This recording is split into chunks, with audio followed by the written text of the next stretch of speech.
भगवान् श्रीरो मङ्गलं कोत्मोहनि मङ्गलं कुञ्कुण्डतो जैन धर्मसुमङ्गलं सर्वमङ्गलमाङ्गल्यं सर्वकल्याणकारिकं प्रधानां सर्वधर्माणां जयतु शासनं जयतु शासनं। हम मैम से रिक्वेस्ट करेंगे कि वे हमें वेबिनार आगे बढ़े। जी मैम। जी धन्यवाद अमिता जी। नमस्कार, जय जिनेंद्र, कैसे हैं आप सब? बोलेंगे वाले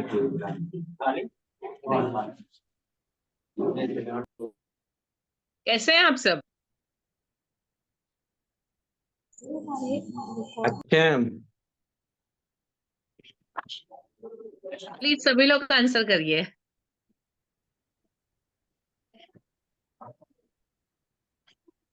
ठीक है मैम।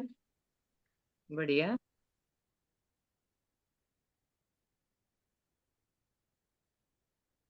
बाकी सभी लोग प्लीज सभी लोग आंसर करिए, मैंने सबसे पूछा है। नमस्ते मैम। नमस्ते। ठीक है मैम, बढ़िया है। Very good. नमस्ते बढ़िया ही होना मैम। चाहिए, ठीक भी नहीं, बढ़िया ही होना चाहिए।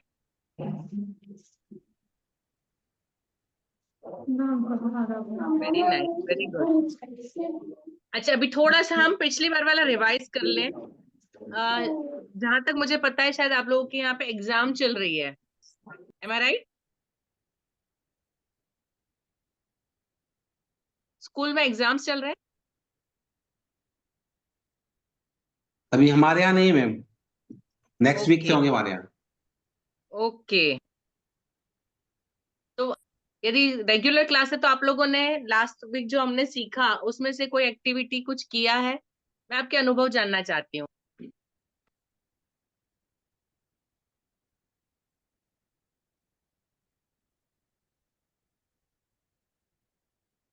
हमने जो भी लास्ट वीक सीखा था, डिस्कस किया था, उसमें से कोई एक्टिविटी, मैंने आइस ब्रेकिंग गेम बहुत सारे बताए थे, काफी सारी साइकोलॉजिकल ट्रिक्स सिखाई थी, कहीं कुछ आपने यूज किया?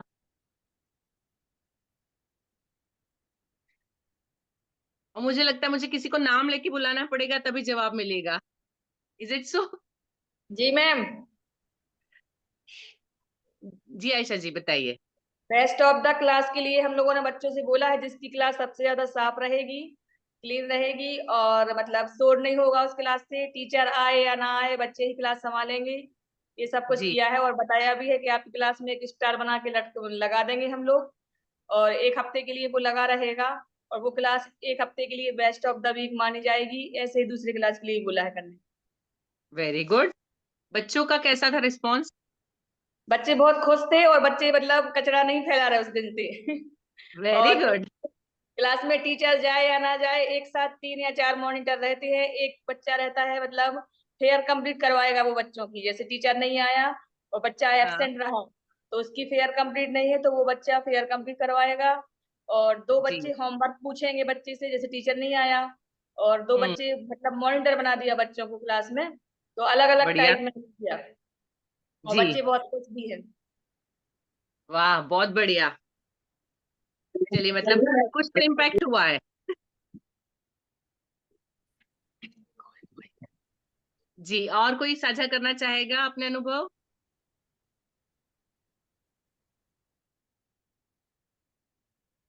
देखिए, मंच हम सबके लिए है, आप लोग जब तक खुल के नहीं बोलेंगे पता कैसे चलेगा? हाँ सॉरी मैम, मैं बोलना चाहूंगा 1 मिनट। जी जी जी बिल्कुल। हाँ, अंकिता नामदेव, नेहा अहिरवार, कैमरा सामने रखें चाहे जिससे चेहरा दिखाई दे आपका। सुल्तान विश्वकर्मा, कैमरा ऐसे रखें जैसे आपका चेहरा दिखाई दे। Okay, thank you ma'am. जी दिलीप जी।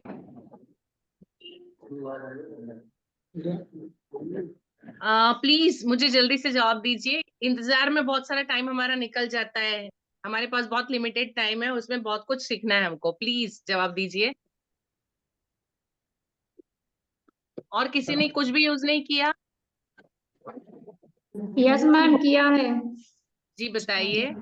बच्चे जो बच्चे पहले वर्क कर लेते तो उनको अप्रिशिएट करते, जैसा आपने बोला था स्टार देना, तो पहले हम लोग नोटबुक में देते थे, अब उनके हैंड में बना देते। जो 5 बच्चे पहले कर लेते तो हैंड में 2 स्टार बना देते। बाद के 5 बच्चों को 1 स्टार।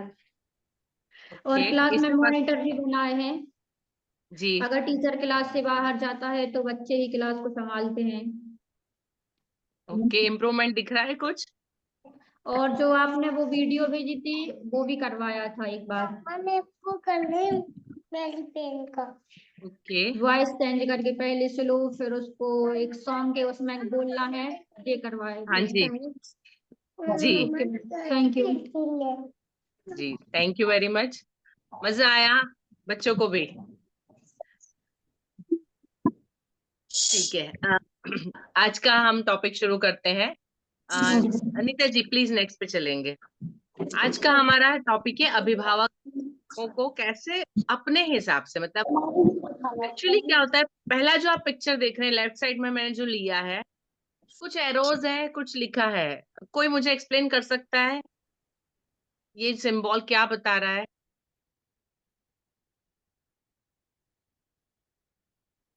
सेजल ताम्रकर, सेजल जी,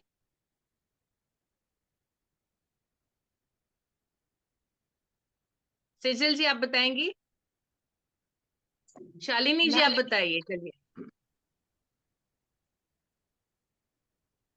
मैम कनेक्टिविटी बता रहा है टीचर का पेरेंट्स के साथ, पेरेंट्स का चाइल्ड के साथ, फिर चाइल्ड का टीचर के साथ, कि हमारा कनेक्टिवेशन कैसे होना चाहिए, मिलान सब एक दूसरे से जुड़े हुए हैं।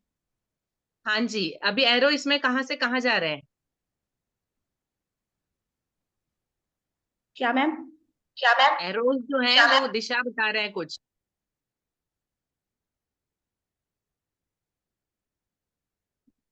मैम वॉइस का थोड़ा सा प्रॉब्लम हो रहा है मेरे में, थोड़ा सा। उसमें कुछ एरो है, कुछ तीर के निशान है, वो कोई दिशा बता रहे हैं।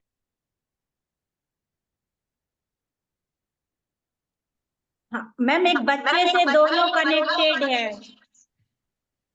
जी, टीचर जो होती है वो बच्चे से भी कनेक्टेड होती है, पेरेंट से भी कनेक्टेड होते हैं, पेरेंट बच्चों से कनेक्टेड होते हैं। तो एट ऑल हम सब लोग जो एक दूसरे से जुड़े हैं वो बच्चों की वजह से है। तो हमारा जो भी फोकस होगा वो बच्चों की तरफ होगा, राइट? चाहे हमारे एफर्ट्स हो चाहे पेरेंट्स के एफर्ट हो, एंड रिजल्ट बच्चों के लिए है। हम बच्चों के लिए उनके साथ जुड़े हुए हैं और हमको रिजल्ट वहां चाहिए। ठीक है, तो ये जो ट्रायंगल बनता है बेसिकली हमारा एम होता है बच्चे। और बच्चे मतलब बच्चे हमारे पास क्यों आते हैं? वो जब हमारे पास आते हैं ना तो एकदम रॉ होते हैं, कच्चे होते हैं, है ना, बिल्कुल मिट्टी की तरह। उनको शेप देने का काम हम और पेरेंट मिलके करते हैं। तो इसमें स्कूल के अंदर हमारी कुछ लिमिटेशंस होती है। यहाँ पेरेंट्स के साथ मिलके हम कैसे उस परिणाम तक पहुंचे जिसके लिए हम कोशिश कर रहे हैं। ठीक है, तो उसके लिए सबसे जरूरी कड़ी क्या है? Parent teacher meeting. ठीक है, अभिभावकों का मिलन। अभी मुझे आप एक मतलब कोई भी बताइए कि आप लोग पेरेंट्स से मीटिंग करने का आपका क्या तरीका है? आप कब कब करते हैं, कैसे करते हैं? निकिता जी आप बता सकती हैं? पेपर के बाद करते हैं। जी बोलिए बोलिए।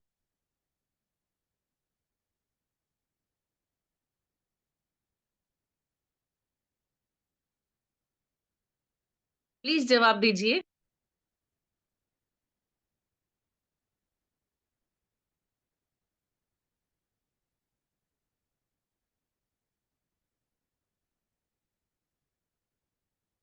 प्लीज ये गैप इतना ज्यादा मत रखिए, कोई भी जवाब दीजिए। विभा बिलथरे सोनम सेन, कोई आप जवाब दीजिए।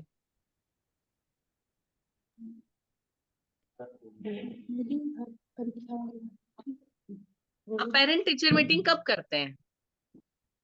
पेपर होने के बाद करते हैं। पेपर्स होने के बाद, उसके पहले नहीं होती है? नहीं। ओके, और उसके अलावा?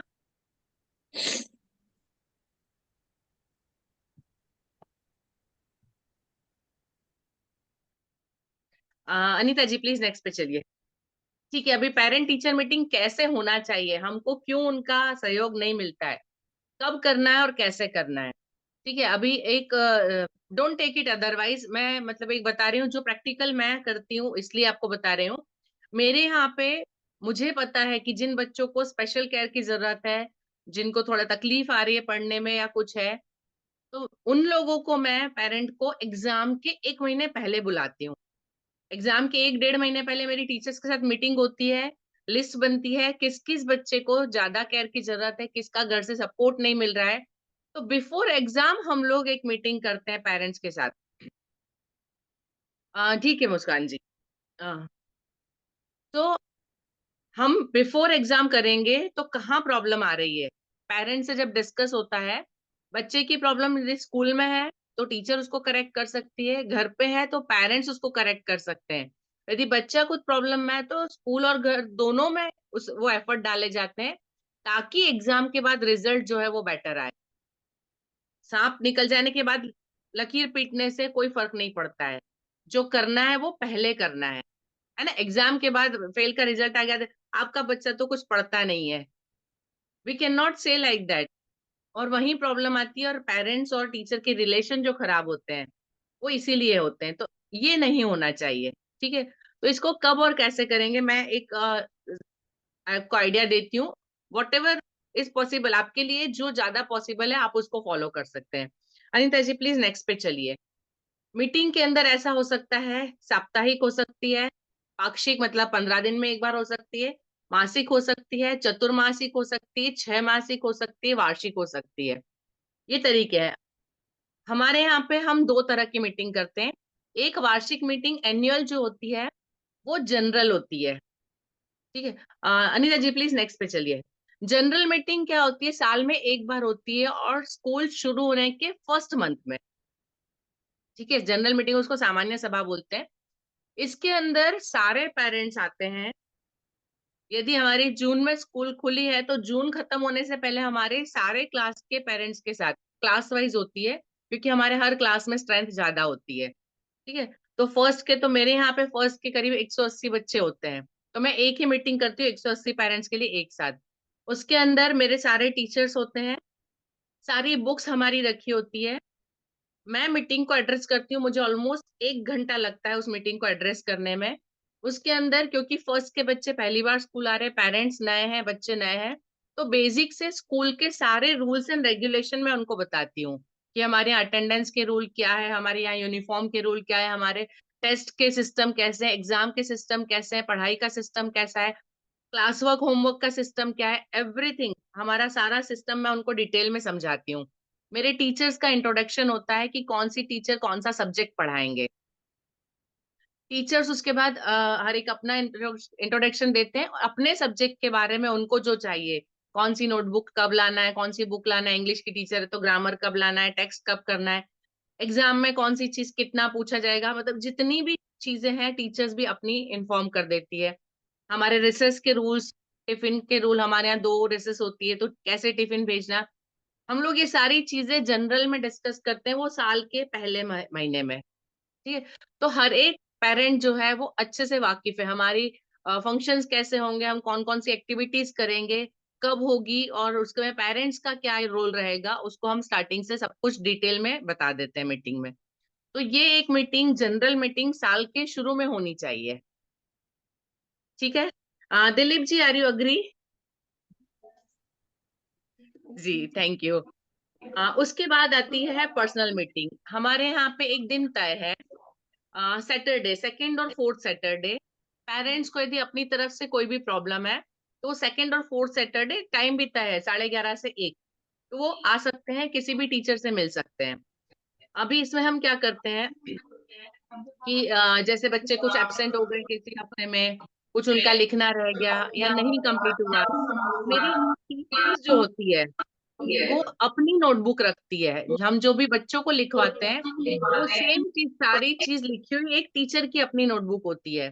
तो जब वो पेरेंट आते हैं तो हम वो नोटबुक उनको देते हैं कि आप जेरोक्स करवाना है तो करवा लीजिए, फोटो खींचना है तो खींच लीजिए, आपको जो भी बाकी रह गया, तो हमको कभी दूसरे बच्चों की नोटबुक के लिए वेट नहीं करना पड़ता है, या पेरेंट को किसी और पे डिपेंड नहीं रहना पड़ता है। तो ये एक स्ट्रेटेजी, तो ये भी हम मीटिंग में बताते हैं। तो पर्सनल मीटिंग जो होती है वो पेरेंट्स को मिलना है तो स्पेसिफिक टाइम है। इसके बाद टीचर को मिलना है। यदि मैं क्लास टीचर हूँ फर्स्ट की, और मुझे लगता है कि ये 10 बच्चे जो है मेरे, मुझे इनके पेरेंट्स से बात करनी चाहिए, उनके जो भी इश्यूज है, तो मैं उसको यदि प्रिंसिपल के पास लेके जाना है तो प्रिंसिपल से पूछ के अकॉर्डिंगली शेड्यूल बनेगा, या यदि मुझे अपने हिसाब से करना है तो सैटरडे के दिन बुलाना है, तो थर्सडे से पेरेंट को डायरी में नोट चला जाता है, एक फोन में मैसेज चला जाता है कि आपको इस दिन 11:30 बजे या 12 बजे इस टीचर को मिलना है। ठीक है, तो सैटरडे वो पेरेंट्स यदि नहीं आ सकते हैं तो वो मैसेज डाल देते, तो क्या है, फ्राइडे टीचर यदि किसी और पेरेंट को बुलाना है या कुछ चेंज करना है तो कर सकते हैं। तो पेरेंट टीचर मीटिंग आपके कंट्रोल में, कब किससे कैसे करना है। फर्स्ट स्टैंडर्ड में हम पहले जो 2-3 महीने होते हैं उसमें मेरे टीचर्स ये करते हैं, रोल नंबर वाइज बुलाते हैं। जैसे हम लोग चारों सैटरडे उस वक्त यूज कर लेते हैं, टीचर अपने बुलाने के लिए कोई भी सैटरडे यूज कर सकती है। ठीक है, तो पहले सैटरडे टीचर 1 से 10 रोल नंबर के पेरेंट्स को बुलाते हैं, दूसरे में 11 से 20 को, तीसरे में ऑलमोस्ट मेरे यहाँ 40 से 60 स्ट्रेंथ होती है। तो टीचर क्या करती है, 1-1.5 महीने के शुरुआत के अंदर सारे बच्चों के पेरेंट्स को एक बार मिल लेती है। टीचर को भी पहचान हो जाती है कौन कैसे पढ़ता है, किसको कौन घर पे पढ़ाता है, क्या है, ये सारी इंफॉर्मेशन टीचर के पास भी मिल जाती है।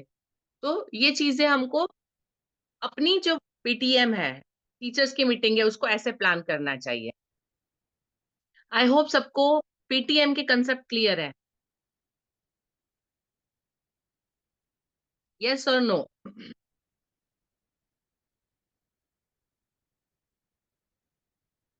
कब और कैसे मिलना, सबको कंसेप्ट क्लियर हो गया? Yes right, ma'am. Okay, thank you very much. अभी कब कब ये तो हमने कर लिया, कैसी मीटिंग होनी चाहिए वो बात हो गई। अभी मीटिंग के अंदर क्या होना चाहिए, जब हम पेरेंट्स से मिलेंगे, उनसे किस तरीके से कब क्या बात होगी, हम अपनी बात कैसे रखेंगे, उनकी कैसे सुनेंगे, अभी इसके लिए हम डिस्कस डिटेल में करेंगे। अनीता जी प्लीज नेक्स्ट पे चलेंगे। ठीक है, यहाँ पे हमको अभिभावकों से सहयोग लेना है।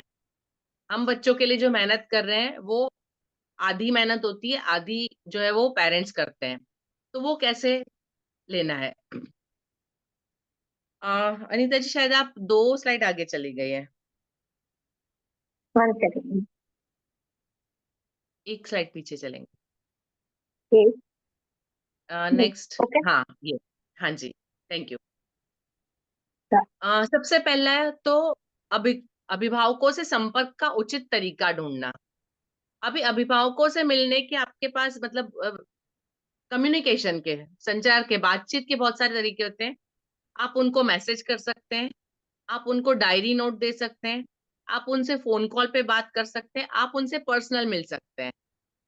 कौन सी चीज के लिए आपको कैसे डील करना है ये टीचर डिसाइड करेंगे। यदि सिर्फ बच्चे वो नोटबुक्स नहीं लाए, इनकम्प्लीट वर्क है, कुछ है, तो आप डायरी नोट लिख के भेज सकते हैं, डायरी में टीचर्स के नोट में लिख के भेज दिया। ठीक है, कोई इन्फॉर्मेशन देनी है तो आप वहां पे दे सकते हैं। कोई और जानकारी देनी है, कुछ फंक्शन की जानकारी हो, या बच्चे के पर्टिकुलर कोई इन्फॉर्मेशन है, पर्टिकुलर कोई प्रॉब्लम है, उसके बारे में डिस्कस करना है, तो आप एक पेरेंट को मैसेज लिख के डाल सकते हैं। ठीक है, जैसे मेरे यहाँ पे रूल है कि मोबाइल मेरे टेबल पे रखे जाते हैं, टीचर के पास नहीं होते।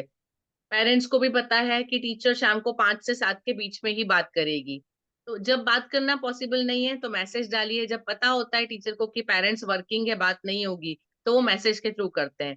जहां पता हो कि यहाँ डिस्कशन होगा तो फिर टीचर उनको जरूरत पड़ती है तो स्कूल में फ्री पीरियड में अथवा शाम को 5 से 7 के बीच में फोन कॉल पे डिस्कस करती है। और जहां जरूरत लगती है कि आमने सामने बैठ के बात करने की जरूरत है, बच्चे की बुक्स निकाल के दिखाने की जरूरत है कि ये इस तरह से चल रहा है, ये ऐसा होना चाहिए, ऐसा नहीं होना चाहिए, उन सारे डिस्कशन के लिए टीचर फिर उनको डायरी नोट या मैसेज या फोन के थ्रू इन्फॉर्म करती है कि उनको स्कूल में मिलने आना है। तो आपको उचित तरीका ढूंढना होगा, आपकी क्या प्रॉब्लम है बच्चे के साथ, पेरेंट्स के साथ कब और कैसे इंटरेक्ट करना है, और आप अपनी बात पेरेंट तक पहुंचाएंगे और पेरेंट का जवाब आपको मिलेगा। ठीक है। मैं आपके साथ ये पीडीएफ शेयर करूंगी, आप लोग कॉपी कर सकते हैं, अभी आप इस पे अटेंशन कर सकते हैं। ठीक है। उसके बाद है नेक्स्ट, छोटे, अधिक और लगातार संचार रखना। पेरेंट्स से बहुत लंबी बातचीत नहीं करना है, बहुत लंबे उनको मैसेजेस नहीं भेजना है, या डायरी नोट लंबे नहीं देना है, शॉर्ट में खत्म करना है, लेकिन कंटिन्यूशन होना चाहिए। कई बार ऐसा होता है, पेरेंट्स बोलते हैं हम तो 2 महीने पहले हम आपका मैसेज था, उसके बाद कोई बात नहीं है, हमको कैसे पता हमारा बच्चा क्या कर रहा है। कई बार ये होता है। तो पेरेंट्स से इंटरेक्शन आपका रेगुलर होना चाहिए। जिस दिन बच्चे ने होमवर्क नहीं किया उसी दिन नोट लिख के दीजिए। जहां जिस दिन प्रॉब्लम है, जब 15 दिन बाद पेरेंट मिलने आ रहे तब आप बोलेंगे उस दिन ऐसा था, तो वो टाइम निकल गया जहाँ पे करेक्शन कर सकते थे। बच्चे क्या होते हैं जब स्कूल लाइफ में, बेसिकली 7-8 साल तक की उम्र के अंदर, साइकोलॉजिकली ये होता है कि कोई एक चीज एक बार हुई, वो जैसे छप जाती है बच्चों के दिमाग पे। उसको यदि उसी टाइम नहीं सुधारा जाता है तो वो मतलब एकदम हार्ड हो जाती है। आप उसके बाद उसको बदलना आपके लिए थोड़ा मुश्किल हो जाएगा, है ना। बच्चे बोलते हैं ना कोरी स्लेट जैसे होते हैं, जो लिख लिया उसके बाद मिटाओ तो धुंधलापन तो आएगा ही। तो बच्चों के साथ जब आप काम करते हैं तो आपको केयरफुल रहना है, छोटे बच्चों के साथ स्पेशली, क्योंकि यदि उन्होंने कोई एक चीज गलत सीख ली, दिमाग में बैठ गई, उसको तुरंत नहीं करेक्ट किया गया तो वो जो गलत है वो उसका इंप्रेशन इतना ज्यादा होगा कि आपको उसको बदलना मुश्किल हो जाएगा। इसलिए पेरेंट्स के साथ इंटरेक्शन जितना मतलब टाइम पे छोटे छोटे इंटरवल में हो सके वो ज्यादा बेहतर है। ठीक है। व्यक्तिकरण मीन्स पर्सनलाइजेशन। कई बार ऐसी जरूरत होती है कुछ बच्चों के लिए कि पेरेंट्स से कुछ पर्सनली बात करनी पड़ती है, पर्सनली मिलना पड़ता है। ठीक है। उनको कुछ पर्सनल आपको अटेंशन भी देना पड़ेगा। अभी जैसे मुझे पता है मेरे यहाँ पे एक बच्चा है, 6 स्टैंडर्ड में आ गया है, काफी सालों से है। उसके जो मतलब फादर हैं, उनका एक पैर नहीं है। वो एक पैर से, तो हमारे यहाँ 3 मंजिल तक स्कूल है, और ऑलमोस्ट क्लास से फर्स्ट स्टैंडर्ड नीचे होता है, बाकी सारे क्लासेस ऊपर लगते हैं। आई नो कि वो पेरेंट ऊपर नहीं चढ़ सकते, उनको पेपर देखना होता है। क्लास के अंदर हम पेपर शोइंग करते हैं। एक उस पेरेंट के लिए मैं उनके रोल नंबर का, उस रोल नंबर का पेपर अपनी ऑफिस में रखती हूँ। वो जब पेरेंट आते हैं तो मैं अपनी ऑफिस में बिठाती हूँ उनको, वहां से करके। एक पर्सन पेरेंट है, वो बड़ी मुश्किल से स्कूल तक कैसे पहुंचते, आई नो। वो खड़े नहीं हो सकते, वो जमीन के ऊपर वो करके स्कूल के अंदर आते हैं, क्योंकि उनकी व्हीलचेयर वगैरह अंदर तक नहीं आ सकती। सो पर्सनलाइज आपको देना पड़ेगा। मुझे पता है उसकी क्लास में 60 बच्चे, टीचर वहां बिजी है, मैं टीचर को नहीं डिस्टर्ब करती हूँ, बट मैं पर्सनली केयर ले लेती हूँ। तो जहां आपको जैसी जरूरत लगती है, आपका पर्सनल टच कब किस पेरेंट को कैसे चाहिए, ये होना चाहिए। तो आप जब शुरू से पेरेंट से कम्युनिकेशन रखेंगे तो आप इसको कर पाएंगे। आई थिंक आप सबके पास अपने बच्चों की जानकारी होगी, और उनके घर में क्या चलता है ये हमको घर में, मतलब हम उनके किसी पर्सनल लाइफ में डिस्टर्बेंस नहीं कर रहे, लेकिन उनकी जितनी पर्सनल लाइफ बच्चे पे अफेक्ट करती है और जो उसकी पढ़ाई पे इफेक्ट आता है, उसके बारे में हमको जानना चाहिए और उसके बारे में पता होना चाहिए। अग्री? यस और नो? मैं आप सबको देख रही हूँ, can just show your thumb. Thank you, thank you. इसके बाद है माहौल बनाए रखना। जब भी आप पेरेंट्स से मिलते हैं तो एक मतलब कई बार ऐसा होता है कि कुछ चीजें ऐसी हो जाती है, पेरेंट्स बहुत गुस्से में बात करते हैं, बहुत अजीब से बिहेव करते हैं। और स्पेशली हम, मतलब जिस ट्रांजिशन वाले पीरियड में हम टीचर्स हैं, मतलब हमारे पास मोस्टली ऐसे बच्चे हैं कि जिनके पेरेंट्स या तो पढ़े लिखे नहीं है, या बहुत कम पढ़े हैं, या हिंदी मीडियम से पढ़ रहे और इंग्लिश में बच्चे पढ़ा रहे हैं। ठीक है। तो we are in transition period. तो पेरेंट्स से हम वो उम्मीद नहीं रख सकते जो, मतलब हम सोचते हैं हम बच्चों को जो लेवल दे रहे हैं पढ़ाई का या उनकी जिंदगी बना रहे हैं, वो लेवल पेरेंट्स का नहीं है।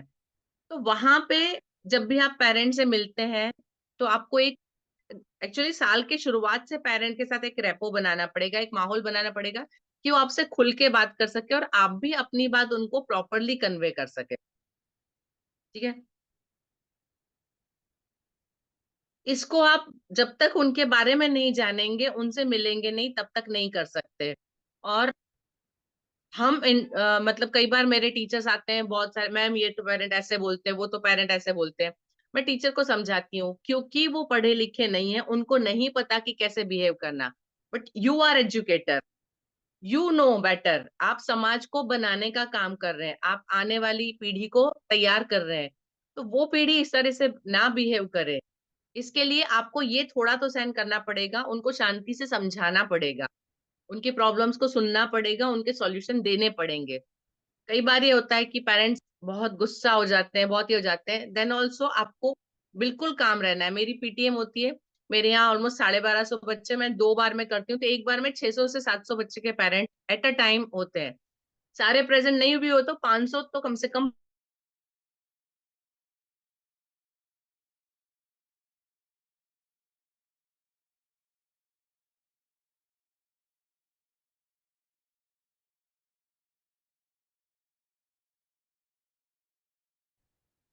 आपको कुछ भी करने की जरूरत नहीं है। मैं ऑडिबल हूँ, सुनाई दे रहा है? मैम बीच में आपकी वॉइस ब्रेक हो गया था।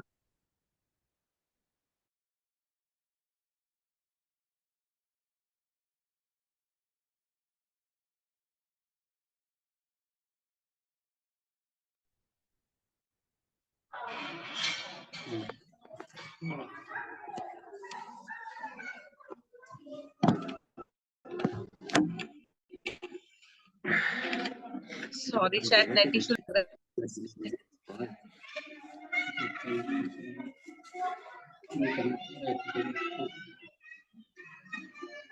सुनाई दे रही है मेरी आवाज? Am I Audible?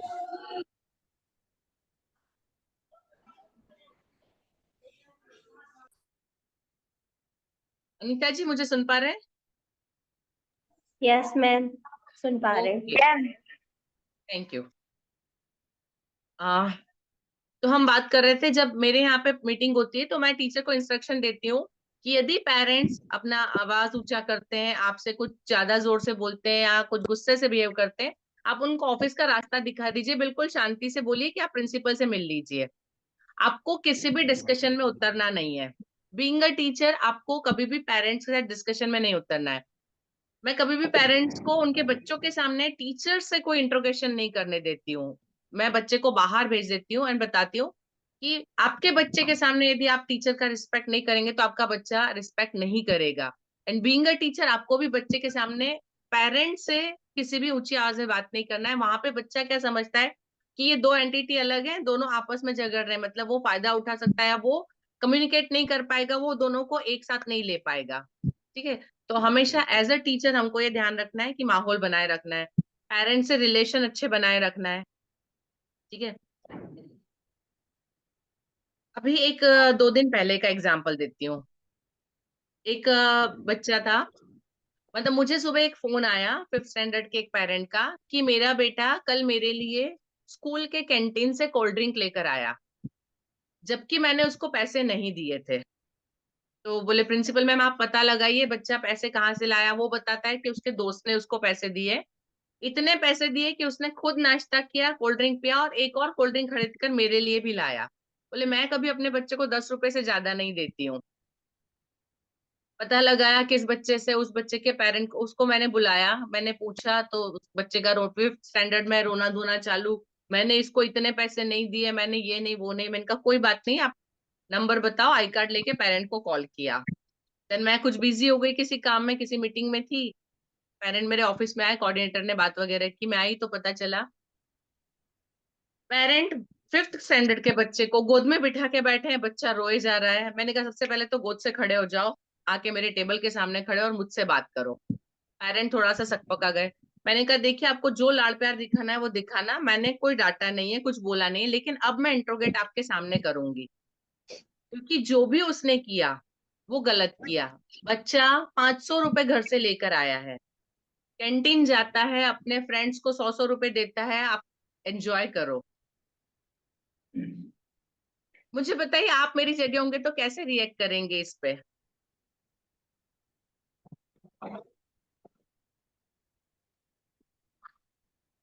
आपकी क्या रिएक्शन होगी?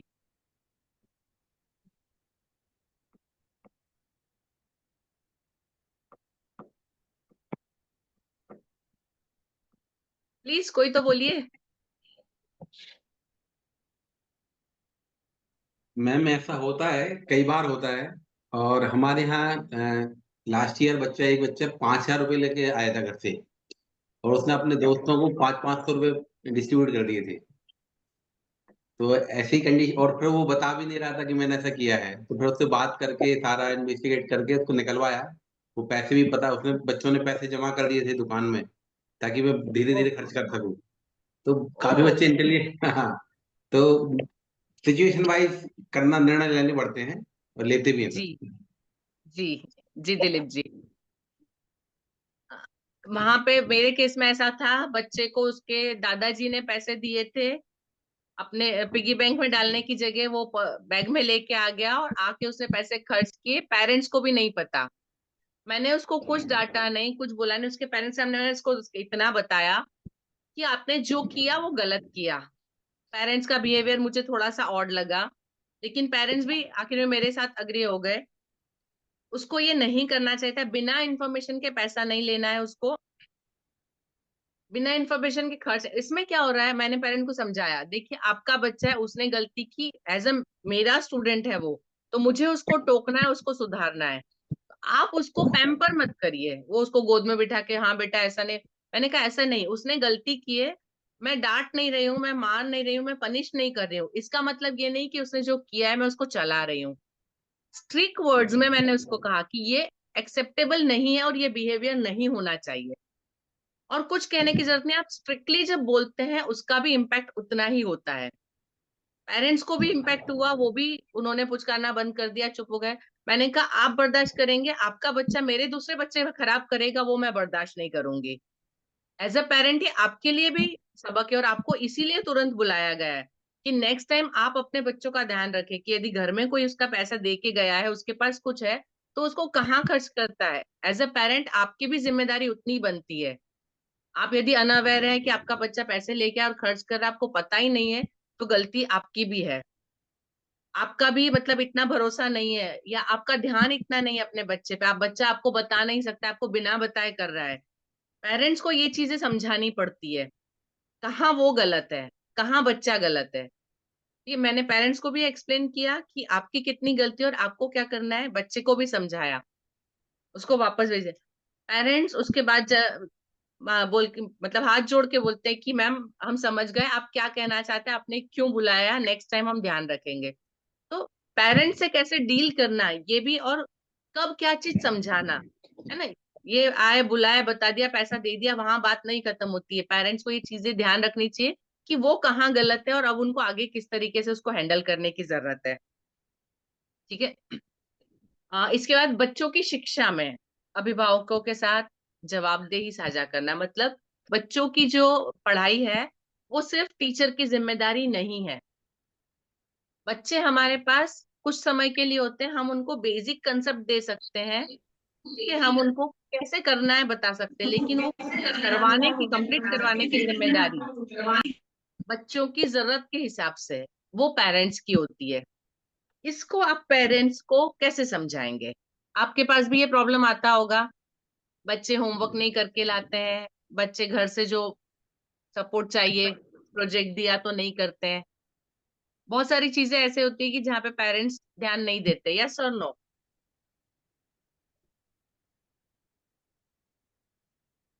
यस और नो? आप फेस करते हैं ये? Yes ma'am. इसको कैसे डील करते हैं फिर आप?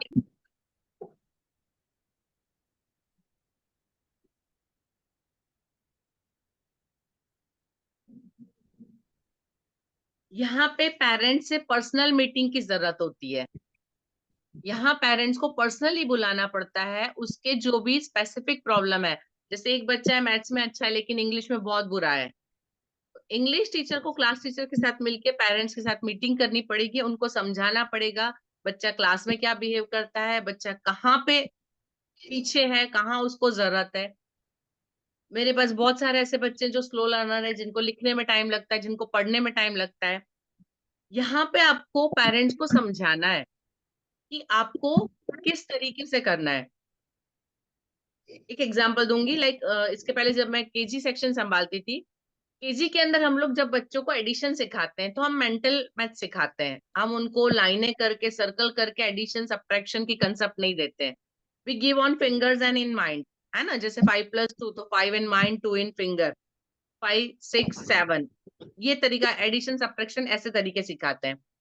बच्चा घर जाता है, घर पे मम्मी उसको लकीरें बनवाती है, मम्मी उसको वो दूसरे तरीके सिखाती है, सर्कल बनाओ काटो।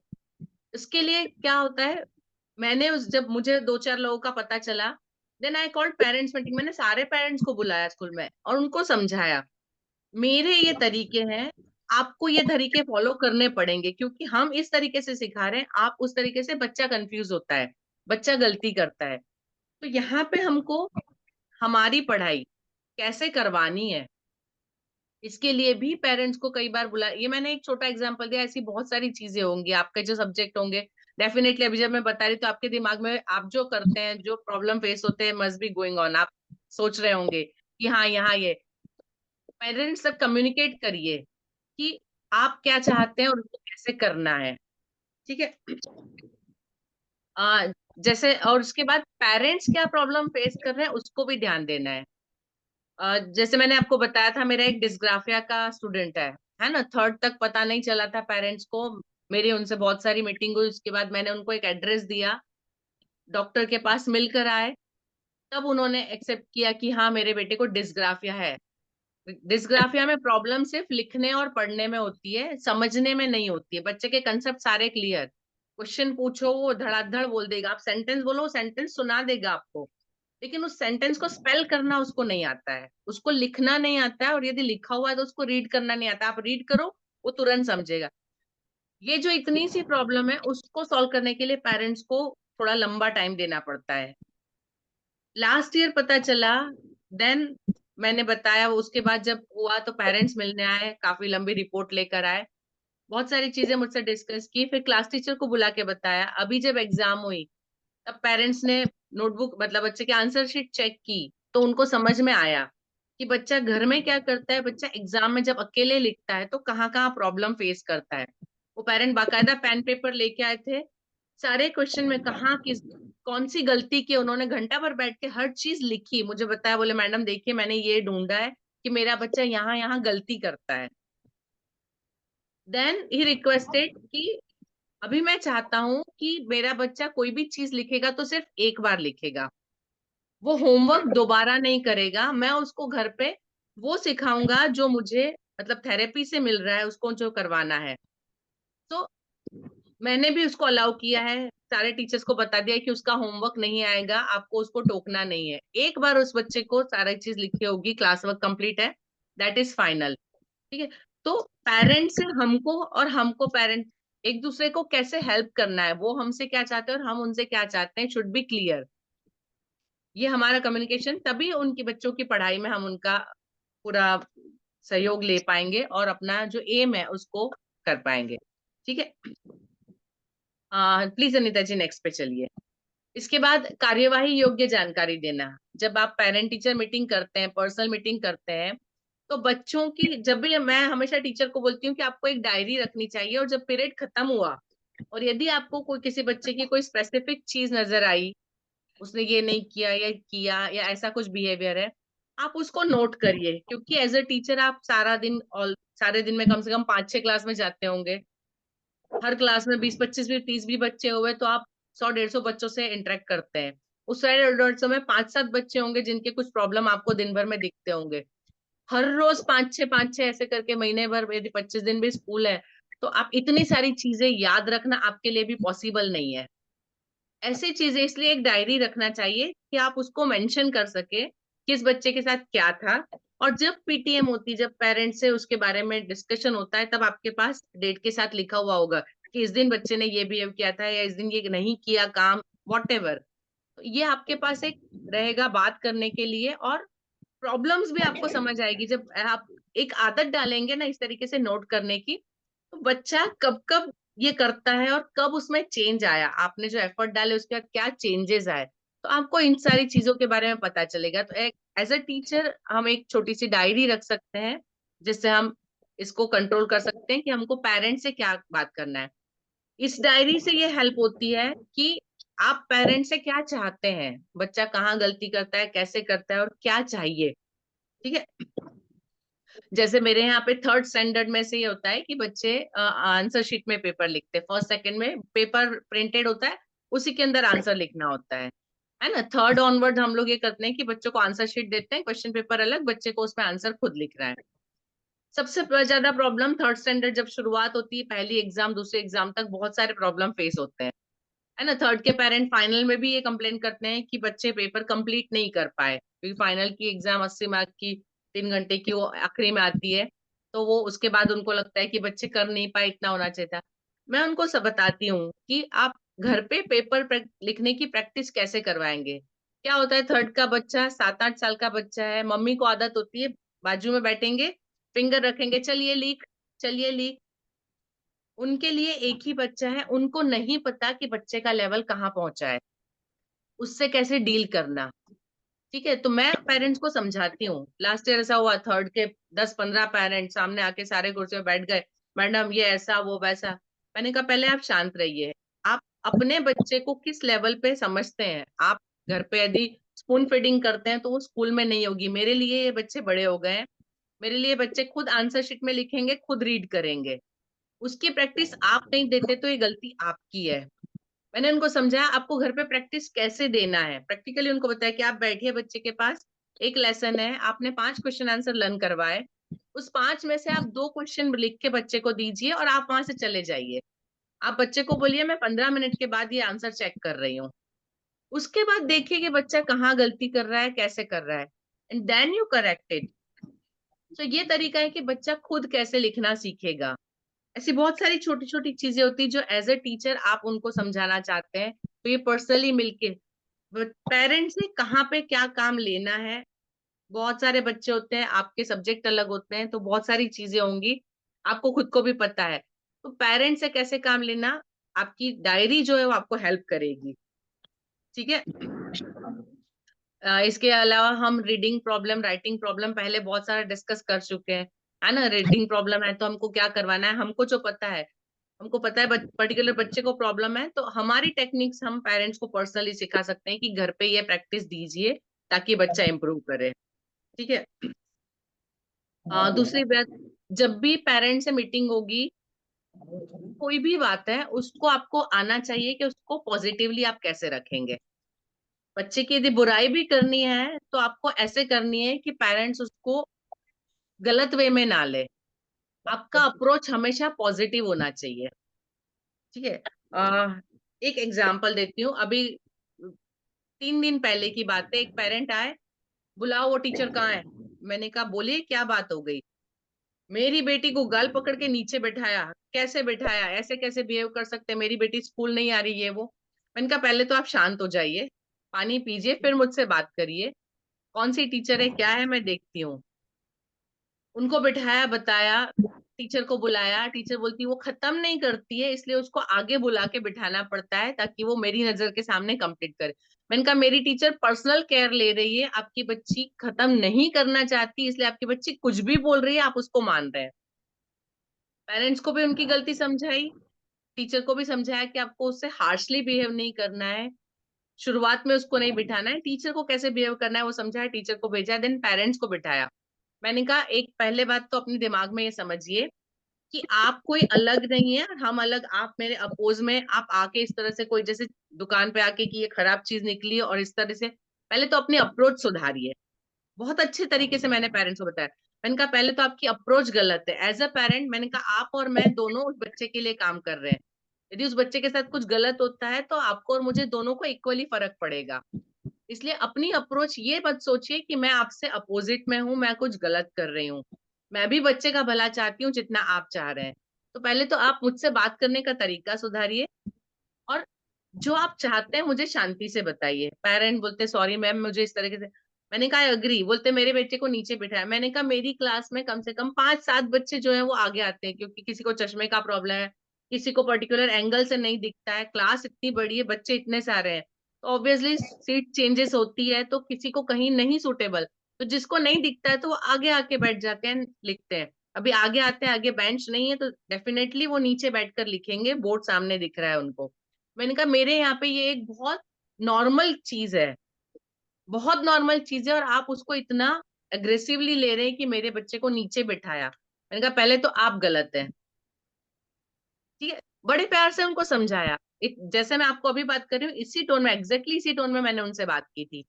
खड़े हुए तो हाथ जोड़ के सॉरी बोल के गए, बोले मैं नेक्स्ट टाइम से ध्यान रखूंगा। तो पेरेंट्स से कैसे डील करना, that should be known to teacher also. Teacher भी आके, मैडम वो ऐसे, मैंने कहा आप पहले शांत होइए फिर बात करिए। एज अ टीचर भी पेरेंट्स से कैसे बात, तो पॉजिटिव वे में उस चीज को कैसे पहुंचाना, दैट वी हैव टू सी। ठीक है, क्लासरूम रिलेटेड प्रॉब्लम्स मैंने काफी सारे डिस्कस किए, उसके सॉल्यूशन। इसके अलावा आपको लगता है कि क्लासरूम रिलेटेड कोई और ऐसी चीज है जिसके बारे में डिस्कस पेरेंट्स से कैसे करना, यदि कोई आप प्रॉब्लम फेस करते हैं तो मुझे बताइए।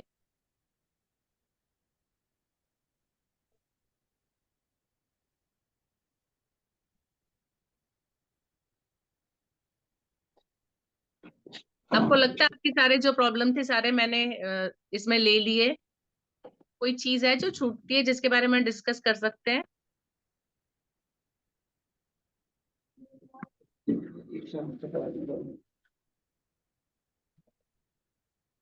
सभी टीचर ध्यान दें कि जो भी टीचर मेरे पास प्रॉब्लम लेके आते हैं ना, सर मैं क्या करूं, ऐसा हो रहा है, अब आपके जो भी क्वेश्चन हैं आप पूछिए, ये आपके लिए समय है।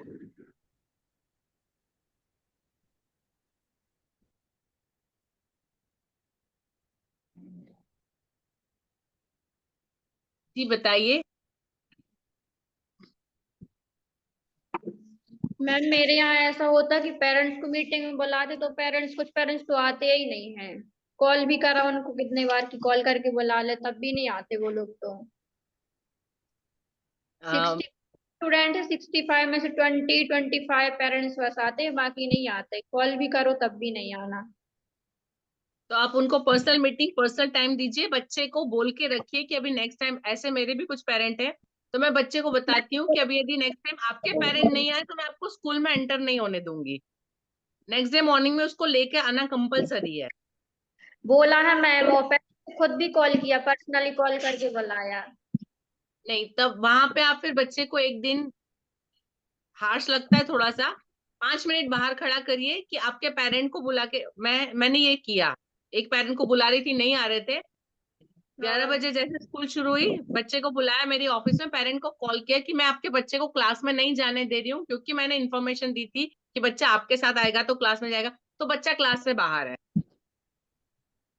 Okay ma'am. पेरेंट बोलते हैं मैम सॉरी ये है, ऐसा है, मैं इस टाइम आ जाता हूँ, देन बच्चे को 5 मिनट बाद भेज दिया। लेकिन कभी कभी हमको थोड़ा सा हार्श होना पड़ता है जहां पे ऐसा लगता है, तो ये मेरा तरीका है और ये काम करता है। ठीक है? कोशिश करके देखिएगा एक बार। Okay ma'am, thank you. जी, और कोई?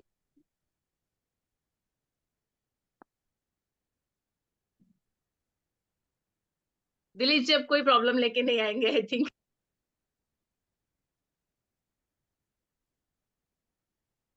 टीचर्स को सारे सॉल्यूशन मिल गए लगते हैं।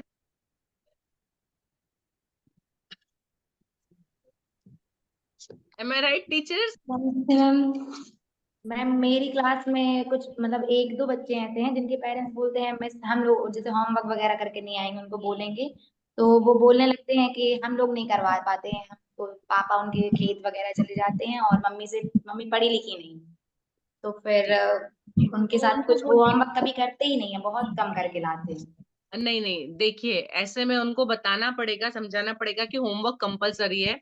वो खुद नहीं कर सकते हैं तो उनको अरेंजमेंट करनी पड़ेगी उनके लिए, या तो वो ट्यूशन अरेंज करे या आस पड़ोस में कोई है जो बच्चे को होमवर्क करवा सकता है, उनकी तरफ से ये अरेंजमेंट होना चाहिए। ये कंपलसरी है, बिना होमवर्क के नहीं चलेगा। ये आपको स्ट्रांगली कम्युनिकेट करना पड़ेगा कि यदि आपका बच्चा होमवर्क नहीं करता है तो हम इंटरनल मार्क्स नहीं देंगे। Yes ma'am. हमारे यहाँ पे 5 मार्क होमवर्क के इंटरनल्स होते हैं, फाइनल में 5 मार्क्स। जहाँ 100 मार्क्स का रिजल्ट बनता है वहाँ पे 5 मार्क्स होमवर्क के होते हैं। टीचर पूरे साल जो ऑब्जर्व करते हैं उसके अकॉर्डिंगली मार्क्स देती है। So that should be communicated bye clearly. Clearly parents को बताइए कि यदि होमवर्क नहीं हुआ तो बच्चों के मार्क्स कट होंगे और उसके जिम्मेदार आप हैं। मैंने जैसे बताया ना कि हम ट्रांजिशन पीरियड वाले पेरेंट्स हैं सारे, मतलब वो अब बच्चे जो आज से कम 15 साल बाद की जो जनरेशन आएगी वहां पे ये कंडीशन होगी कि ऑलमोस्ट 80% बच्चों के पेरेंट्स इंग्लिश मीडियम में पढ़े होंगे या पढ़े लिखे होंगे जो समझ सकते होंगे। अभी अगले 15 साल तक हमको इसकी तैयारी रखनी है कि पेरेंट्स ऐसे ही मिलेंगे जो पढ़ नहीं सकते हैं। ऑल्टरनेट वेज बताना है। मैं ये करती हूँ जो मैं मम्मी बोलती कि मैं पढ़ी लिखी नहीं हूँ, मैं उनको ये बोलती हूँ कि हम जैसा क्लास वर्क करवाते हैं यदि वैसा होमवर्क है तो जितना आगे लिखा है बच्चा उतना कॉपी कर ले, इतना तो मदर केयर कर सकती है ना। यदि उन्होंने स्कूल में डाला है तो अपनी जिम्मेदारी भी ली है उन्होंने, एटलीस्ट वो उतना तो देख ले कि जो बच्चा ने स्कूल में लिखा है उसको एज इट इज कॉपी किया है। वो पढ़ना ना है लेकिन उनको तो पता तो चलता है कि 2 पेज लिखे बच्चे ने 2 पेज कॉपी किए या नहीं, इतना तो वो समझ सकती हैं। ये चीज उनको प्राइवेटली बैठा के समझाइए कि इतना चीजें इस तरीके से होमवर्क मिलता है और इतना होना चाहिए। ठीक है ओके मैम, थैंक यू। जी। ठीक है, और किसी की कोई प्रॉब्लम है या हम आगे बढ़े? नमस्ते मैम। नमस्ते। मैम ऐसा है कि कुछ बच्चों से मतलब क्लास के अकॉर्डिंग उनसे नहीं आ रहा तो उनको अलग से पढ़ा रही हैं, और पेरेंट्स की भी मीटिंग ली है कि बच्चों से कुछ नहीं आ रहा है, घर पे ध्यान नहीं दे रही है। तो उनको ये भी बताया था कि जो कुछ वर्क स्कूल में करवा रहे सेम उसी को कॉपी करा के भेजिए, फिर भी पेरेंट्स उस पर ध्यान नहीं दे रहे, तो ऐसी कंडीशन में क्या कर सकते हैं? तो फिर आपको बच्चों के कुछ एक्स्ट्रा क्लास अरेंज करने पड़ेंगे जब आप फ्री हैं, आप स्कूल में अवेलेबल हैं। जैसे यदि सैटरडे बच्चों को हम केजी में छुट्टी देते हैं लेकिन टीचर्स अवेलेबल होते हैं, ठीक है, उस वक्त पेरेंट्स को बोलिए कि आप बच्चे को लेकर आइए, आपके सामने हम बैठा के बच्चों को कुछ करवा रहे हैं, आप वो ध्यान दीजिए, वो देखिए, साथ में बैठिए कैसे करवाना है, और नेक्स्ट टाइम से घर से होके आना चाहिए। जब तक नहीं होगा हम आपको और बच्चे को दोनों को हमारे सामने बिठाएंगे।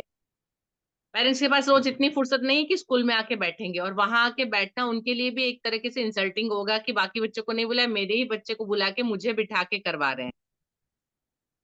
एक बार बुलाइए, दूसरी बार से अपने आप होने लगेगा। Try thank you ma'am. करिएगा।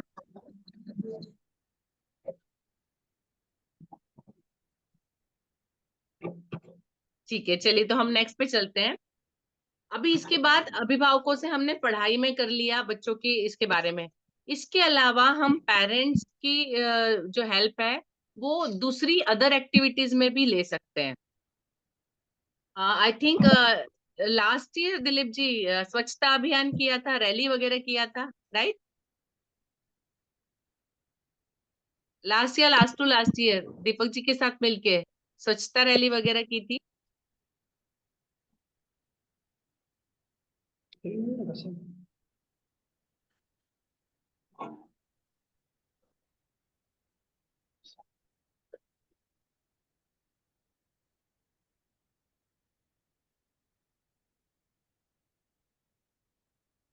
टीचर्स किसी को याद है, कोई था पहले उस वक्त? जो पुराने टीचर हो उनको पता होगा ना। हाँ ऑब्वियसली किए हैं आपने ऐसे प्रोग्राम जिसमें पेरेंट्स आपके साथ इन्वॉल्व थे? यस, किए हैं। ठीक है, तो आपको एक्सपीरियंस होगा, कुछ टीचर होंगे नए जिनको एक्सपीरियंस नहीं है। ऐसे बहुत सारी एक्टिविटीज हो सकती है जहाँ पे हम पेरेंट्स का हेल्प ले सकते हैं। ठीक है, पेरेंट्स की हेल्प के साथ हम बहुत सारे काम कर सकते हैं। क्या क्या चीज हो सकती है? अनिता जी प्लीज नेक्स्ट पे चलिए। 2-3 तरीके हैं पेरेंट्स की हेल्प हम कहाँ कहाँ पे ले सकते हैं। पहला तो शाला में अवसर, स्कूल के अंदर क्या हो सकता है?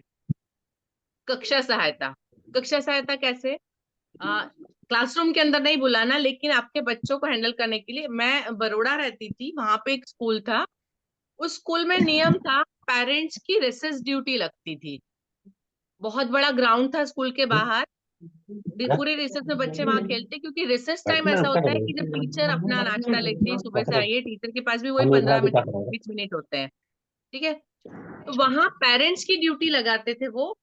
सपोज 500-700 बच्चे हैं तो कितने के पेरेंट्स उसके लिए रेडी हैं, पहले वो लोग कर लेते हैं, जितने मतलब देते हैं, अग्री करते हैं, उसके बाद उनसे पूछ के पूरा मंथली शेड्यूल बन जाता है कि किस दिन किसको ये ड्यूटी करना है।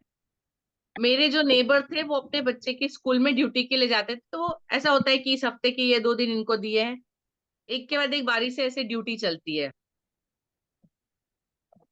उनको ये करना है, रिसेस के 5 मिनट पहले पहुंचना है। जब रिसेस है तब उनको सब दूर घूमना है, बच्चों को देखना है बच्चे प्रॉपरली खा रहे हैं, प्रॉपरली बिहेव कर रहे हैं, किसी को कोई प्रॉब्लम तो नहीं है, कहीं कोई मस्ती करता है, परेशान करता है तो सिर्फ उस पर नजर रखना है, उसको ज्यादा कुछ नहीं करना है, उनको देखना है, घूमना है। रिसेस खत्म होती है, बच्चे क्लास की तरफ जाते हैं, पेरेंट्स वहीं से निकल के घर चले जाते हैं। तो स्कूल के अंदर भी पेरेंट्स का इन्वॉल्वमेंट प्रैक्टिकली ऐसे हो सकता है, एंड लिटरली ये सक्सेसफुल था, ये बहुत सक्सेसफुल रहा। मतलब 2 या 3 पेरेंट की एक दिन में ड्यूटी लगती थी, 2 या 3 दिन उनको मिलते थे, जैसे भी जिसकी सहूलियत उसके हिसाब से सब लोग अपना तय कर लेते थे। और वाकई में इससे बहुत ज्यादा फर्क पड़ता था, बच्चों को भी एक लगता है कि हाँ मेरे पेरेंट है, स्कूल का माहौल क्या है वो घर तक पहुंचता है, स्कूल में बच्चे किस तरह से बिहेव करते हैं वो पेरेंट सबके सामने देखते हैं, दूसरे बच्चों को देखते हैं, अपने बच्चों को देखते हैं। पेरेंट के हेल्प मतलब स्कूल में प्रैक्टिकली क्या क्या प्रॉब्लम हो सकते हैं वो भी पेरेंट्स को समझ में आते हैं, तो नेक्स्ट टाइम स्कूल के सामने अपेक्षा रखने के पहले पेरेंट भी 2 बार बोलने से पहले सोचेंगे। ठीक है। इसके अलावा कार्यक्रम स्वयं सेवक, हम लोग कई बार ऐसे करते हैं, जैसे कुछ एक फंक्शन होते हैं जो पेरेंट्स के साथ मिलके करते थे, जैसे हम जन्माष्टमी पेरेंट्स के साथ मिलके करते थे, टीचर्स डे पेरेंट्स के साथ मिलके करते थे, या ग्रैंड पेरेंट्स डे, डेफिनेटली वो तो ग्रैंड पेरेंट्स को बुला के उनके साथ करते हैं। इसके बाद फन फेयर जब लगता है तो स्टॉल्स वगैरह लगाना, तो वहां भी पेरेंट्स को इनवाइट करते हैं। स्वच्छता अभियान या रैली चलानी है कुछ है, वहां पेरेंट्स को इन्वॉल्व कर सकते हैं। ऐसे बहुत सारे कार्यक्रम है जिसके अंदर हम पेरेंट्स को एज ए स्वयं सेवक, जो जहाँ पे जैसे हेल्प कर सकता है उनसे वैसी हेल्प ले सकते हैं। ठीक है। उसके अलावा जैसे वर्ष पुस्तिका डिजाइन करनी है, ईयरली बुक हमारी छप रही है, यदि उसकी डिजाइनिंग कोई पेरेंट है जो इस फील्ड में है तो उनके बारे में जानकारी, उनकी हेल्प ले सकते हैं। क्लास के अंदर फोटोग्राफी करवाना है, यदि किसी का कोई ऐसा, जैसे आप एनुअल फंक्शन के फोटो होते हैं या आप क्लास ग्रुप फोटोज होते हैं या क्लास में बच्चे पढ़ते हुए ऐसे कुछ फोटो, कुछ कोई भी किसी भी काम के लिए हम ये चीजें, आपके स्कूल का जो कैंपस है उसको बेटर करने के लिए यदि कोई पेरेंट इससे रिलेटेड है, वो कुछ काम करते हैं, बागवानी हुआ या और कोई डेकोरेशन हुआ या कोई वर्क हुआ, या यातायात ड्यूटी, मतलब जब बच्चे स्कूल से छूटते हैं, हमारे स्कूल में तो जैसे जरूरत नहीं क्योंकि हमारे सारे बच्चे बसेस से आते हैं, क्योंकि ऑलमोस्ट 4,000 से ज्यादा बच्चे हैं, तो हम पेरेंट्स को पर्सनल लेना छोड़ना अलाउ नहीं करते, कंपलसरी बस। और बड़ा सिटी है, काफी डिस्टेंस पे रहते हैं, तो लेकिन जहां पर पेरेंट्स खुद लेने आते हैं बच्चों को, तो जब छूटने का टाइम होता है, सारे बच्चे एक साथ छूटते हैं, तो वहां पे सड़क पे भी और स्कूल के अंदर भी थोड़ा सा ट्रैफिक का इश्यूज होता है, वहां भी पेरेंट्स की ड्यूटी दे सकते हैं कि इतने पेरेंट इतने दिन जल्दी आएंगे और इतने बच्चों को निकलने की व्यवस्था वगैरह, काफी सारी ऐसी चीजें जहाँ पे हम पेरेंट्स की हेल्प ले सकते हैं। ठीक है। प्लीज नेक्स्ट पे चलेंगे। इसके बाद है दूरस्थ सहायता, मतलब डिस्टेंस से कैसे पेरेंट्स हमको हेल्प कर सकते हैं। तो जैसे ऑनलाइन कोई प्रशासनिक कार्य हुआ है, कोई भी ऐसी इंफॉर्मेशन है जिसको हमको ऑनलाइन करना है, जिसमें पेरेंट जानते हैं और हमको हेल्प कर सकते हैं। विपणन और विपणन मीन्स मार्केटिंग, मार्केटिंग और लोगों से मिलना, काफी सारी चीजें ऐसी कि हमारी, मतलब जो पेरेंट्स होते हैं ना वो हमारी माउथ पब्लिसिटी करते हैं, तो हमारे स्कूल में क्या नया चल रहा है, हम क्या करना चाह रहे हैं, उसको दूसरों तक पहुंचाने का काम पेरेंट्स हमारा सबसे अच्छा करेंगे। सोशल मीडिया के ऊपर हमारे स्कूल की इंफॉर्मेशन को लोगों तक पहुंचाना, है ना, जब हमारे फंक्शंस होते हैं, हम यदि फोटोज खींच के डालेंगे, अपने बच्चे का फोटो है तो अपने स्टेटस पे हर पेरेंट्स लगाना पसंद करेंगे। हम जो फोटो डालेंगे ऐसे फोटो डालेंगे कि स्कूल का नाम साथ में आ रहा है। ठीक है। तो यदि बच्चे का फोटो घूमता है तो स्कूल का नाम इतनी जगह घूमेगा, है ना। आज का जो जमाना है, जो मतलब फोन स्मार्ट जितना हो गया है, उतनी स्मार्टनेस हमको भी दिखानी पड़ेगी, हमको अपनी एडवर्टाइज पेरेंट्स के थ्रू कैसे करना, ये हमको सोचना है। ठीक है। तो सोशल मीडिया, उनका सोशल मीडिया हम कैसे यूज करेंगे।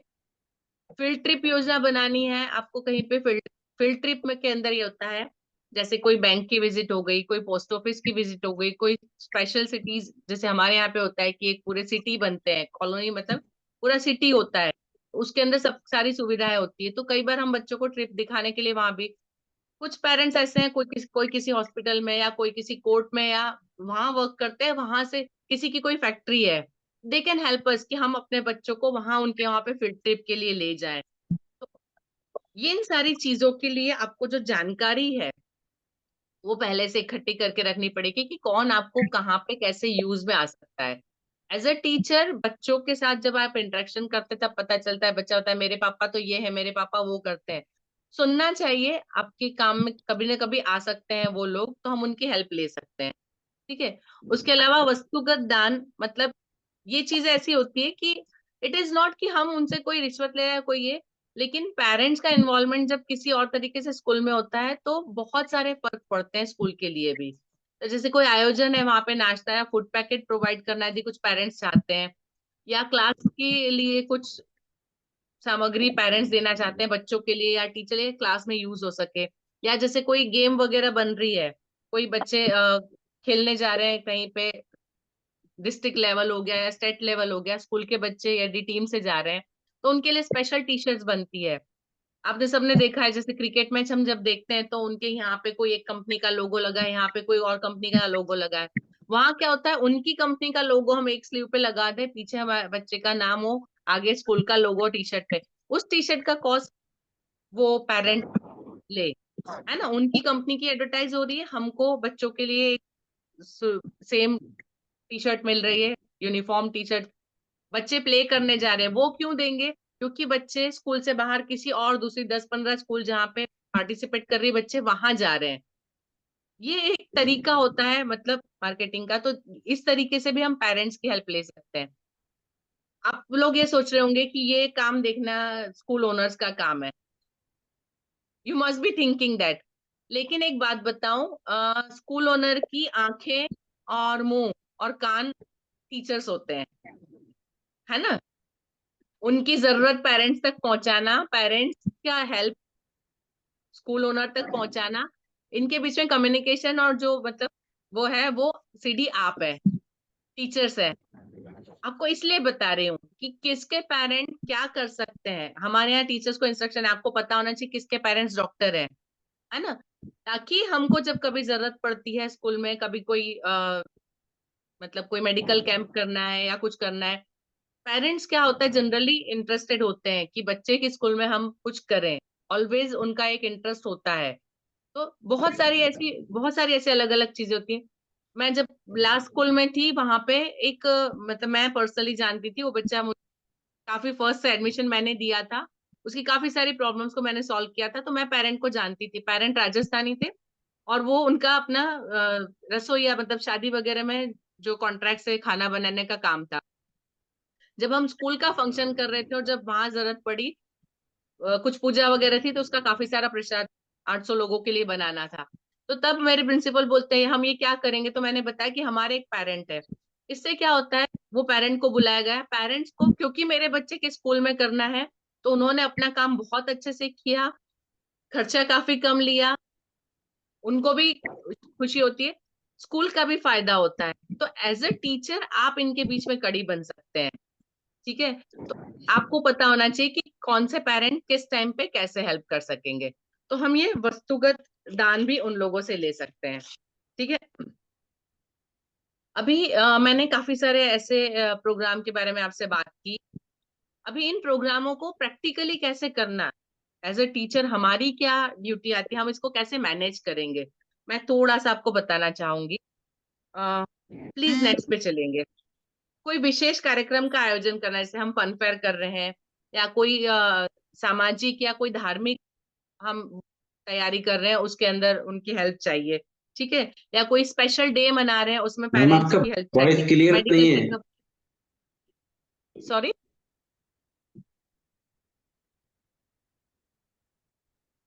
वॉइस ब्रेक हो रही थी मैम, इसको बोलो। ओके, अभी आ रही है क्लियर? ओके, शायद आज नेट का थोड़ा सा इश्यू लग रहा है। ओके, तो अभी कोई भी ऐसा प्रोग्राम करना है, हम लोग मतलब हमारे स्कूल में अभी तो नहीं हुआ, हम लोग प्लान कर रहे थे, this year we are celebrating 25 years, हम 25th ईयर अभी सेलिब्रेट कर रहे हैं।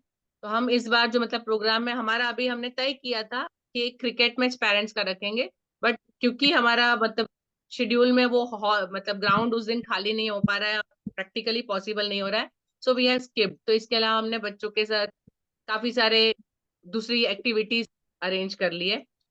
ये हो सकता है, पहले हमारे यहाँ पहले हो चुका है कि पेरेंट्स की 2 टीम बनाते हैं, उनके बीच में क्रिकेट मैच, है ना, या तो एक टीचर्स की टीम और एक पेरेंट्स की टीम और उनके बीच में क्रिकेट मैच, क्योंकि हमारा बहुत बड़ा ग्राउंड है और वो क्रिकेट का ग्राउंड स्पेशल है, तो हम ये कर सकते हैं। आपके यहाँ जो भी पॉसिबल है कि हम ऐसी कोई कंपटीशन रखें जिसमें पेरेंट्स और टीचर की या 2 टीम पेरेंट्स की बने, तो ऐसा कुछ प्लान कर सकते हैं। बहुत सारी चीजें ऐसी हो सकती है जिसको हम कर सकते हैं। अभी ऐसी कोई भी एक्टिविटी करना है तो एज अ टीचर आपकी क्या जिम्मेदारी रहेगी, आप इसको कैसे हैंडल करेंगे? तो सबसे पहले तो सर्वेक्षण करना, जो मैं अभी आपसे डिस्कस कर रही थी वही, कि आपके क्लास के कौन सा पेरेंट क्या करता है। जब एडमिशन फॉर्म भरा जाता है ना, वहां पे एक कॉलम होता है पेरेंट्स के बारे में इंफॉर्मेशन, है ना, तो वो फाइल आपको खोल के देखना है, बच्चों से इंटरेक्शन करना है। डायरी के अंदर भी होता है कि पेरेंट्स का ऑक्यूपेशन क्या है। आपको पता होना चाहिए कि किसके पेरेंट क्या करते हैं, तो कहाँ पे किसको यूज करना है। साल के शुरुआत से आपको पता होना चाहिए। कभी कभी बच्चों से बातें करते हुए भी पूछ लेना चाहिए कि आपके पेरेंट्स क्या करते हैं, मम्मी क्या करती है, पापा क्या करते हैं, तो आपको पता होगा कि वो कहाँ हेल्प कर सकते हैं। ठीक है, बहुत सारे जैसे हम ये करते हैं, एक बार पेरेंट को बुलाया था, डांसर थी वो, एंड वी आस्क कि आप हेल्प करेंगे बच्चों के डांस के लिए, एनुअल फंक्शन के लिए, कोरियोग्राफी के लिए। शी अग्रीड, और उसके बाद ये हुआ कि नेक्स्ट ईयर वो स्कूल में ज्वाइन कर लिया उस पेरेंट ने एज अ टीचर, क्योंकि वो कंफर्टेबल थी। तो कई बार ऐसा होता है कि बहुत सारी चीजें आगे मतलब निकल के आती है, कुछ काम हो जाते हैं। तो बहुत सारे तरीके हो सकते हैं, तो यू शुड नो, पहले सर्वेक्षण कौन क्या करता है आपके पास पता, उसके बाद कौन सा कार्यक्रम करना है, आप किसकी हेल्प मिलेगी, क्या कार्यक्रम कर सकते हैं। ठीक है, अभी कार्यक्रम संबंधी जानकारी और नियमों की सूची, अभी कौन सा प्रोग्राम करना है तो कैसे करेंगे, आपको एक रफ आइडिया होना चाहिए। उसके बाद क्या क्या नियम होंगे, हम ये चीज करेंगे, हम ये चीज नहीं करेंगे, पेरेंट्स का इतना रोल रहेगा, टीचर्स का इतना रोल रहेगा, मैनेजमेंट इतनी चीजें प्रोवाइड करेगा। ठीक है, ये एक लिस्ट बन जानी चाहिए, पहले उसकी पूरी जानकारी हो जानी चाहिए। फिर ये सारी जानकारी पेरेंट्स तक पहुंचाना कि आप ये कर सकते हैं। उसके बाद कुछ कितने इंटरेस्टेड है, एक जनरल नोटिस जाता है हमारे यहाँ से कि हम ये फंक्शन कर रहे हैं, आपकी तरफ से आप क्या कर सकते हैं। तो आप पेरेंट्स की हेल्प, जिसको भी ऐसा लगता है वो जहाँ पे भी जो चीज कर सकते हैं दे विल हेल्प यू। ठीक है, वो पेरेंट्स से इंफॉर्मेशन कलेक्ट करना। जैसे अभी हम लोगों के एनुअल फंक्शन की तैयारी चल रही है, तो उसके पहले एक टीचर की तरफ से एक नोट चला जाता है कि एनुअल फंक्शन इस दिन है, हम इस तरीके से करेंगे। आप अपनी तरफ से, बच्चे की अवेलेबिलिटी हमको चाहिए कि वो बच्चा छुट्टी ना ले, जिस दिन फंक्शन है बच्चा अवेलेबल रहे, उसकी कॉस्ट्यूम वगैरह का ध्यान देना।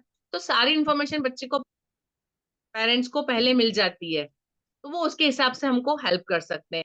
ये एक एग्जांपल दिया है मैंने जस्ट, ये आप भी करते होंगे डेफिनेटली, बट ऐसी कोई जब तैयारी करते हैं तब भी उनसे पूरी इन्फॉर्मेशन, उनको सारी इन्फॉर्मेशन देके वो कितने काम करेंगे। जैसे हमने एक बार फन फेयर किया था मेरी लास्ट स्कूल में, तो वहां पे पेरेंट्स ने स्टॉल लगाए थे। पेरेंट्स उनके जो भी बिजनेस है, वो जो चीजें बेचते हैं, जो चीजें बनाते हैं, वो सारे लेके, तो उसके लिए हमने, यदि हमने दिसंबर एंड में किया था तो हमने नवंबर से तैयारी शुरू की थी।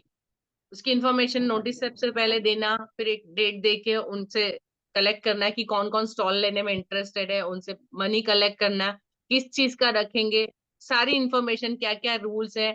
ठीक है, यदि पेरेंट्स को अपने बैनर लगाने हैं उस एग्जीबिशन में, उस फैन फेयर में, तो उसके क्या चार्जेस है, उनको स्टॉल लगाना है तो क्या चार्जेस है, तो सारी इन्फॉर्मेशन उनको देना और उनको क्या करना है वो उनको क्लियर बताना कि आपको ये चीज करना है, आपको ये चीज नहीं करना है।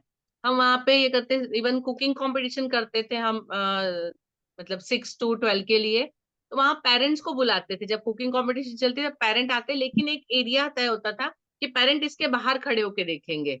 बड़े से हॉल के अंदर एक एरिया, वहां पे टेबल्स के ऊपर सारे गैस वगैरह सब रेडी, बच्चे वहां पे कुकिंग करेंगे, पेरेंट्स दूसरी तरफ बैठकर सिर्फ देखेंगे। तो वहां, उसके बाद पेरेंट्स के, मतलब हम पेरेंट्स की हेल्प कैसे लेंगे, उनको हम पहले से बता के आपको यहाँ पे इतना ही करना है, सामान लेके बच्चों के साथ आना है, जमा के आपको पीछे जाना है, आपको सिर्फ देखना है। फिर एंड में जब बच्चा कंप्लीट कर लेता है तब आपकी जो हेल्प की जरूरत है, बच्चों के हेल्प, बच्चों के लिए पेरेंट्स की हेल्प कैसे लेना, उनको वो कितना करेंगे वो पहले से बता देना। ठीक है, कार्यक्रम की पूरी योजना बना के कि ये इस दिन तक आपके सबमिशन चाहिए, इस दिन तक आपकी इंफॉर्मेशन चाहिए, आपका सामान इस दिन आ जाना चाहिए, ये स्टॉल इस दिन लगेंगे, पूरी इंफॉर्मेशन आपको ये इस दिन लगाना है, इस दिन खाली करना है, एवरी इंफॉर्मेशन पूरी डिटेल उनको नोट। ये सारे प्रोग्राम के पहले की तैयारी है, ठीक है, क्या क्या करना है उनको, सारी इंफॉर्मेशन। प्लीज नेक्स्ट पे चलिए। जब प्रोग्राम चल रहा है, हमारी तैयारी हो गई, डी डे आ गया ना, डी डे बोलते हैं इसको, जिस दिन एक्चुअली करना है, तो कार्यक्रम जो है वो योजना के अनुसार चले। As a teacher it's your responsibility कि हमने जो तय किया है एग्जैक्टली वैसे ही फॉलो करें, ठीक है। जितनी चीजें आवश्यक है जो हमको यहाँ पे प्रोवाइड करना है, हम वो सारी चीजें रेडी रखें। इसके बाद संभावित परिवर्तनों के लिए तैयार है। कई बार ऐसा होता है कि चीजें वैसी नहीं चलती जैसा हमने सोचा है ना। हमने फन फेयर लगाया, शुरू किया, लेकिन कहीं पे कोई चीज, लाइट नहीं चली, माइक नहीं चला, कोई दूसरी चीज अवेलेबल नहीं, हमारा कोई फंक्शन चल रहा है उसके बीच में बच्चे डांस करने वाले लेकिन उनका म्यूजिक नहीं चला। बहुत सारे ऐसे छोटे छोटे चीजें होती है जो उस वक्त हो जाती है। इमीडिएटली उसको कैसे हैंडल करना, म्यूजिक नहीं चला तो जो माइक लेके खड़े हैं वो अपनी तरफ से कुछ बोल के थोड़ा सा टाइम दे सकते हैं, कुछ चीज बात कर सकते हैं, कुछ इन्फॉर्मेशन दे सकते हैं, कोई जोक सुना सकते हैं, ताकि जो मतलब म्यूजिक चलाना वाला है उसको टाइम मिल जाए उतना करने के लिए। तो जब कभी ऐसा कुछ होता है तो इसमें क्या होगा, आपको प्रिंसिपल बताने नहीं आएंगे कि you have to do this, इसको ऐसे करो, आपको पूछ रहा नहीं दिख रहा है, immediately you are suppose to work. मैं मतलब 2007 या 8 की बात कर रही हूँ। मैं नई नई टीचर थी और मुझे पहली बार जिम्मेदारी मिली थी एनुअल फंक्शन को होस्ट करने की। पूरा एनुअल फंक्शन मुझे होस्ट करना था। शुरुआत तो की, लेकिन जैसे इतनी सारी भीड़, ऑलमोस्ट 2,500-3,000 लोग देखे, नजर सामने देखे, सडनली आई वाज स्टक। मैं क्या बोलना था मैं भूल गई अपनी बात। मेरे प्रिंसिपल सर आए, धीरे से मुझे बुलाते, मीनाक्षी सुनो। मैंने कहा यस सर। बोले तुमको क्या बोलना है ना वो तुम्हारे अलावा किसी को नहीं पता, उसमें क्या लिखा था वो तुम और मैं जानते हैं, तीसरा कोई नहीं जानता। सो यू गो फ्लोलेसली, आपको जो समझ में आता है उस वक्त बोल दो, रुको मत, डरो मत। आप नहीं मानेंगे, ये 2 सेंटेंस मुझे इतनी ताकत दी। मैं जब भी मैं मतलब माइक पे कहती हूँ, अब उसके बाद मुझे कभी डर नहीं लगा। मैं उस पूरे प्रोग्राम में कहीं नहीं रोकी, पूरे प्रोग्राम को मैंने बहुत अच्छे से हैंडल किया, और आज भी वो चीज मुझे ताकत दे। मैं कभी भी माइक के सामने तो मुझे डर नहीं लगता। मैं कितना बोल सकती हूँ वो तो आप भी जानते हैं, आप लोग मुझे इतना सुन रहे हैं। ठीक है, I can communicate myself clearly now, so I thank to sir. तो as a teacher you should have that confidence. अपने आप को बिल्डअप करिए, है ना, उसको अपना समझिए। जो भी आप काम कर रहे हैं दैट इज योर ओन, आप उसको अपनी तरीके से हैंडल करिए, है ना। जो भी जरूरत लगती है चेंज करने की, आपको अपनी समझ जो देती है उस हिसाब से उसको हैंडल करिए, and definitely you will get support of principles and owners, ठीक है। पूरे प्रोग्राम में अब वातावरण जो है वो सौहार्दपूर्ण बना रहना चाहिए। कोई भी गड़बड़ होती, कुछ भी होता है, लेकिन हर चीज को, है ना, कई बार ऐसा होता है क्योंकि हम 10, 12, 15 का स्टाफ होता है, किसी एक काम को करते, किसी एक ने कुछ गलती कर दी तो दूसरे को गुस्सा स्वाभाविक आ जाता है, लेकिन वहां पे ये चीज शो नहीं करना होती किसी के सामने। पेरेंट्स के सामने 2 टीचर आपस में यदि थोड़ी सी भी तलखी से बात करे, थोड़ी सी कड़वाहट से बात करे, तो वो गलत इम्पैक्ट जाता है। वहां पे कैसे माहौल को बनाए रखना, that is in the hand of teacher, ठीक है। अनिता जी, लास्ट कार्यक्रम के बाद, कार्यक्रम हो गया, अच्छे से खत्म हो गया, ठीक है। इसके बाद कार्यक्रम की रिपोर्ट बनाना। हमारे यहाँ ये सिस्टम है, कोई भी काम, कोई भी फंक्शन खत्म होता है, जिसने फंक्शन हैंडल किया है, हेड जो भी था, उसको एक रिपोर्ट लिखनी होती है। उस रिपोर्ट के अंदर क्या लिखना होता है, जितना भी डॉक्यूमेंटेशन है तो वो तो सब वहां पे है। उसके अलावा उसको अपनी तरीके से कि उन्होंने अपने क्या एफर्ट्स लगाए, कि हमने इसकी तैयारी इस दिन शुरू की थी, इस दिन नोटिस भेजा, इसको इस तरीके से किया। वहां पे 2 चीजें लिखनी होती है, एक तो हमने क्या गलती की ताकि वो गलती भविष्य में ना हो, दूसरा कौन सी चीज बहुत अच्छी थी जिसका परिणाम अच्छा मिला।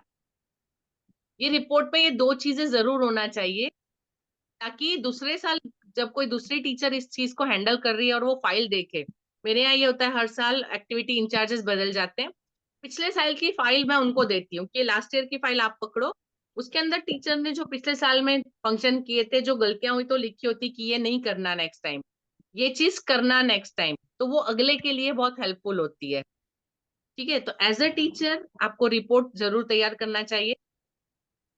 हमने अभिभावकों से सहयोग ले लिया, फंक्शन हो गया, उसके बाद एक स्कूल लेटर हेड पे थैंक नोट अच्छी सी लैंग्वेज में जो भी उनकी हेल्प मिली है उसको मतलब बताते हुए कि आपकी ये हेल्प मिली और वो कैसे आपके लिए इम्पोर्टेंट है, ये बताते हुए थैंक्स नोट फ्रॉम टीचर जरूर जाना चाहिए। और कार्यक्रम के बाद उसकी प्रेस नोट है, उसका फोटो है या उसका वीडियो है, वो बनाना और पेरेंट्स तक पहुंचाना, ताकि जैसे मैंने आपको अभी बताया कि वो बाकी सारे लोगों तक माउथ पब्लिसिटी पहुंचे, थ्रू सोशल मीडिया सब तक पहुंचे, ये चीज होना चाहिए। Is that clear? एक प्रोग्राम सबके दिमाग में पूरा बन गया, हम प्रोग्राम के आखिर तक पहुंच गए, एम आई राइट? अभी हम सबने फील किया कि हम किसी फंक्शन को मतलब पूरा कंप्लीट करके आ रहे हैं। मेरी तरफ से मैंने जितना भी मैक्सिमम पॉसिबल पेरेंट्स की हेल्प के लिए जो हो सकता था कहा है। अभी मैं आपसे चाहूंगी यहाँ पे कौन सी चीज थी जो आपको लगा कि हाँ ये सही है, आप डील करते हैं, तब कौन सी चीज जो इसको आप यूज करेंगे जो आज आपने सीखी, और कहीं कोई आप यदि प्रॉब्लम फेस कर रहे हैं तो हम वो भी डिस्कस कर सकते हैं। आपने आज क्या सीखा, आप प्रैक्टिकल इसको कैसे यूज करेंगे, आपसे जानना चाहती हूँ। ठीक है, अनीता जी आपकी हेल्प चाहिए क्योंकि बहुत सारे विंडोज, बहुत सारे नाम है, मैं आपकी हेल्प चाहूंगी, आप एक एक को बुलाएं ताकि हम उनसे बात कर सकें। जी मैम। जी सबसे पहले सुल्तान विश्वकर्मा। सुल्तान जी प्लीज कहें। सुल्तान जी मेरी आवाज आ रही है आपको?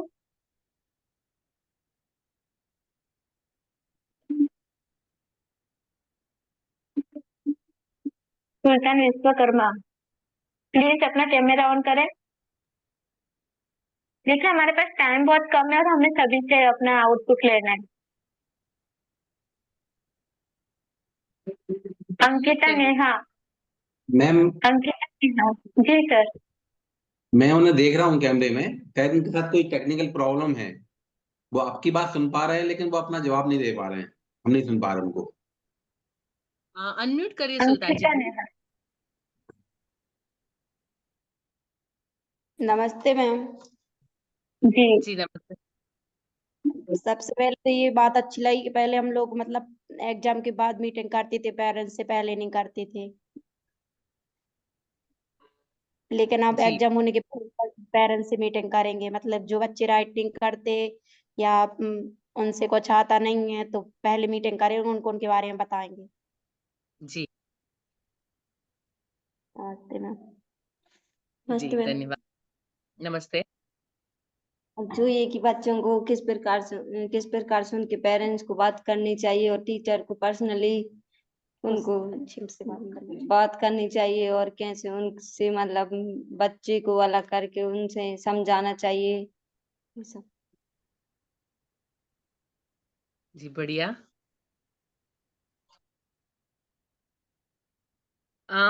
एक बात बोलना चाहूंगी, ऑलमोस्ट मैंने 1 से 1.25 घंटा बोला है और आप इतने देर को हार्डली 2 सेंटेंस में खत्म कर देते हैं।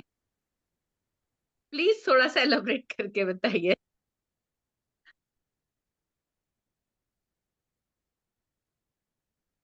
जी अनीता जी प्लीज नेक्स्ट को इनवाइट करिए। जी दिन फरा बानो प्लीज अनम्यूट करें। नमस्ते मैम। आज की ट्रेनिंग से नमस्ते। बहुत कुछ सीखा। मैम मेरी क्लास में एक बच्चा है 4th क्लास का, वो हर रोज लेट आता है और ना वर्क करता है अपना काम टाइम पे, और कभी होमवर्क करके भी नहीं आता। एक दो बार उसके पेरेंट्स से भी बात करी लेकिन वो बोलते हैं बच्चा खुद से नहीं करता। और मैम इसमें कुछ बताइए आप। नहीं तो लेट एंट्री कैसे मिलती है बच्चे को स्कूल में? मैम जब आधी सी प्रेयर हो जाती है तब आता है वो रोज।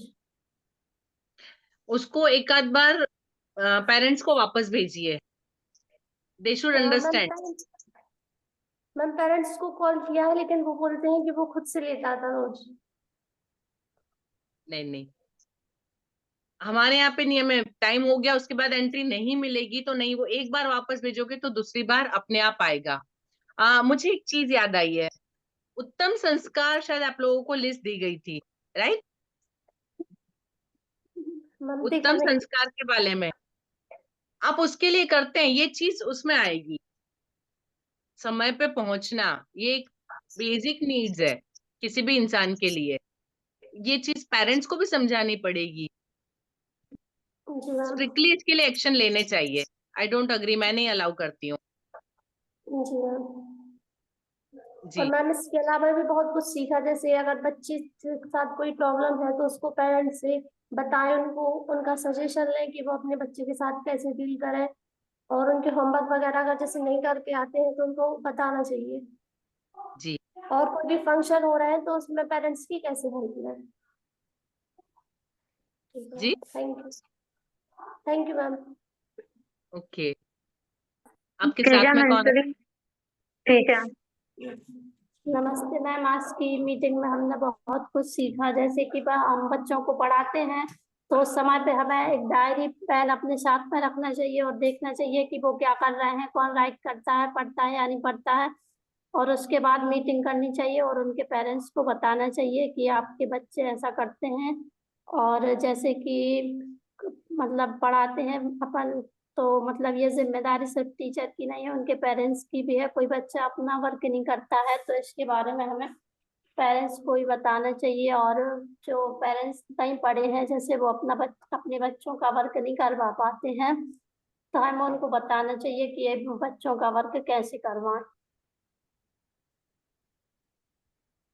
Thank you ma'am. जी फिजा जी। आयशा खान, प्लीज अनम्यूट करें। Ayesha Khan, SPK memorial school.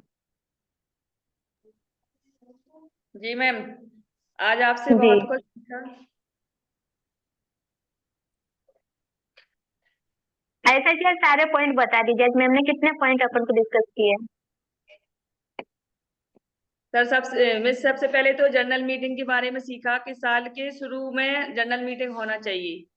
सारे बच्चों के, जी सारे पेरेंट्स को रूल्स और रेगुलेशन के बारे में बताना चाहिए।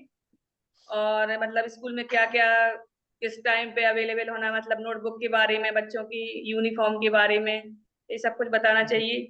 और दूसरा, पर्सनल मीटिंग में बच्चों को रोल नंबर के बारे में मतलब सीखा कि रोल नंबर वाइज से बताना चाहिए, जैसे 1 से 10 तक के पेरेंट्स को एक हफ्ते में, और उसके बाद के इस तरह से डे फिक्स करके पेरेंट्स को बुलाना चाहिए और बच्चों के बारे में बात करना चाहिए कि कौन सा बच्चा जी वीक है।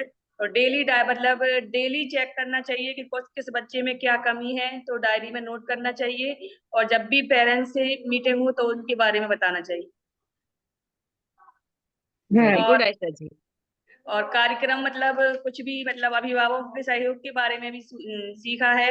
जैसा कि आपने बताया मैम के लोकल विजिट, मतलब ये फील्ड ट्रिप योजना बनाना चाहिए, तो ऐसा हम लोग करते हैं। जैसे हमारे यहाँ नगर पालिका है तो बच्चों को हम वहां भी ले गए पेरेंट्स की हेल्प से।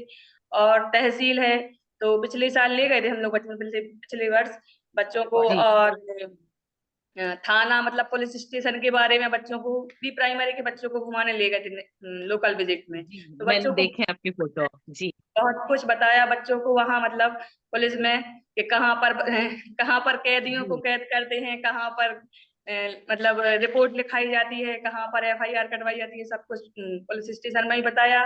और जी नगर पालिका के बारे में बताया कि कौन सा मेन पोस्ट पर होता है, कौन ये कचरा वाली गाड़ी है, और कहाँ से क्या होता है, फायर के बारे में बताया बच्चों को। और तहसील में भी जी बताया कि क्या क्या काम होते हैं, इन सब के बारे में लोकल विजिट करवाया। और आपने बताया कि अभिभावकों से सहयोग कार्यक्रम के लिए, तो सबसे पहले कार्यक्रम तय करना, पूर्व जानकारी देना पेरेंट्स को, कार्यक्रम संबंधी जानकारी और नियमों की सूची बनाना, और अभिभावकों को जानकारी देना कि उनकी उपस्थिति एवं भागीदारी तय करना, इसके बारे में भी सीखा। और लास्ट में कार्यक्रम के मतलब कार्यक्रम के बाद ये भी सीखा कि कार्यक्रम की रिपोर्ट बनाना, मतलब जिसने कार्यक्रम को संचालित किया उसकी जी रिपोर्ट देना, ताकि अगली बार अगर कोई कार्यक्रम हो तो टीचर्स को परेशानी ना जाए कि किसने क्या किया था। और बाद में जी अभिभावकों को धन्यवाद भी देना। Thank you ma'am. बहुत बढ़िया बहुत आयशा बढ़िया। जी, बहुत बढ़िया, वेरी गुड। सभी आयशा जी के लिए तालियां बजाएंगे, बहुत अच्छा है प्रेजेंटेशन दिया। आगे है Keshav Jain and Harshita Tamrakar, please unmute करें। केशव जैन जी। नमस्ते मैम। नमस्ते। मैम आज का वेबिनार बहुत अच्छा रहा। आपने बहुत कुछ बताया है जिसका उपयोग हम लोग स्कूल में करते ही हैं। जो कमी हम लोगों से रह जाती है उसके बारे में भी ध्यान रखेंगे। और जैसे अभी हमारे स्कूल में एग्जाम चल ही रहे हैं, इसके बाद रिजल्ट ओपन होगा तो मीटिंग होगी, तो जो कुछ कमी रह जाती है तो उसका हम लोग ध्यान रखेंगे मीटिंग में। और जैसा आपने बताया था कि अभिभावकों को हमें बच्चों के साथ शामिल करना चाहिए, जैसे कि लंच ब्रेक में अभिभावक अपने बच्चों पर नजर रख सकें कि वो क्या कर रहे हैं, किसके साथ कैसा व्यवहार कर रहे हैं। तो यही चीज नहीं हो पा रही थी, तो इसका भी ध्यान रखेंगे, इसको कुछ अलग तरीके से भी करने की कोशिश करेंगे। Thank you ma'am. Very good Harshita ji, very nice. Keshav ji आपके साथ है, नाम लिखा है विंडो में।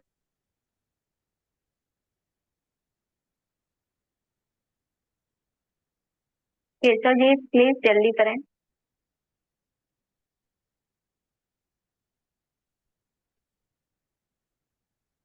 अनम्यूट करें पहले तो। आपकी आवाज प्लीज नहीं आ रही, अनम्यूट अनम्यूट करिए। करें केशव जी। वहाँ स्पीकर का लोगो होगा, उसको क्लिक करें तो आपकी आवाज आएगी हमारे पास।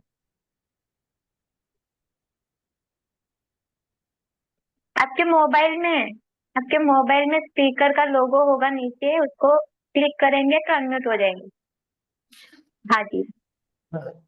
नमस्ते मैम। नमस्ते आज का जी। वेबिनार अच्छा रहा, हमें बहुत कुछ सीखने भी मिला है। जैसा कि मैम ने बताया कि आने वाली जो पीटीएम होगी एग्जाम के बाद, उसमें जो कमियां रह जाती थी उनको भी हम लोग पूरा करेंगे। और जैसा कि मैम आपने बताया कि जो कार्यक्रम की प्रक्रिया होती है, अभी हम लोग का एनुअल फंक्शन भी है जनवरी में लास्ट में। तो जी। पिछले बार भी हम लोग मतलब जो आपने प्रक्रिया बताई है वो सब वैसे फॉलो करते हैं सब। पूर्व पहले से उसका सर्वेक्षण भी करते हैं और तैयारी भी करवाते हैं पहले से बच्चों की। जी और जो कार्यक्रम के बाद की आपने बताई है उसमें थोड़ी हम लोग की रह जाती थी कि अभिभावकों का धन्यवाद नहीं देते थे, कार्यक्रम की रिपोर्ट वगैरह नहीं बना के भेजते थे। तो वो जी भी इस बार हम लोग ट्राई करेंगे। Thank you ma'am. Thank you Keshav. Khushboo Patel और प्रज्ञा जैन, प्लीज अनम्यूट करें।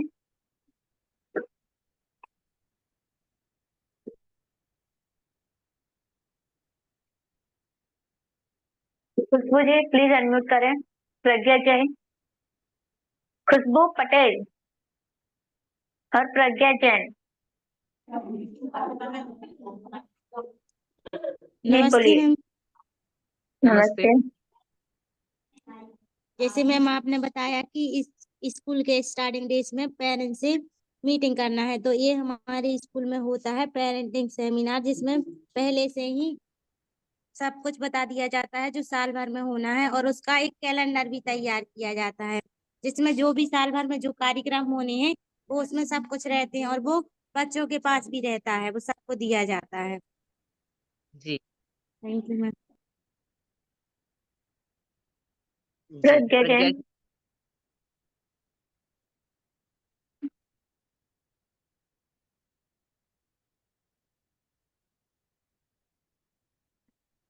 जी प्रज्ञा जैन बोले।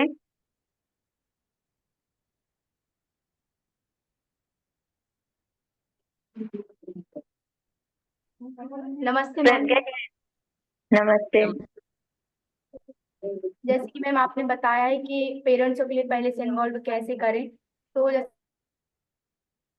है कि हमारे यहाँ पे पहले से पेरेंटिंग ऑर्डिनेंस होता है, तो उसमें पहले से पेरेंट्स को बताया जाता है, स्कूल के पूरे नियम भी बताते हैं कैसे बच्चों को स्कूल भेजना है, क्या वो उनको लंच में क्या लेके आना, पूरी पॉलिसी के बारे में, ड्रेस पॉलिसी सब कुछ बताते हैं। और जैसा आपने एनुअल फंक्शन के बारे में बताया, तो हमारे यहाँ पे मतलब जैसे आपने बताया पूरे वैसे ही हम लोग करते हैं, स्टार्टिंग से भी और कार्यक्रम के पश्चात में भी क्या क्या किया जाता है, तो हम लोग सब कुछ करते हैं। जैसे आपने अपना एक एग्जाम्पल दिया था कि जब आपने होस्ट किया था, तो जैसे कि आपको बताया था आपके सर ने कि कोई ऑडियंस को कुछ पता नहीं कि आपको क्या बोलना है, तो पिछली बार ये मेरे साथ भी हुआ था। जब हम लोग होस्ट कर रहे थे तो मेरे सर ने बोला था कि डरना नहीं है, ऑडियंस को पता नहीं है कि आपको क्या बोलना है। तो हम लोग जी के साथ ऐसा हुआ है कि हम लोग कुछ बोल रहे थे और एक दो लाइन मिस भी हो गई थी, तो हम लोग ने सर की बात याद रखी और अपने जो मतलब मन में आया तो वो बोल दिया, जिससे ऑडियंस को भी पता नहीं चला और कार्यक्रम भी अच्छे से हो गया। Thank you ma'am. Very good जी, बहुत बढ़िया प्रज्ञा जी।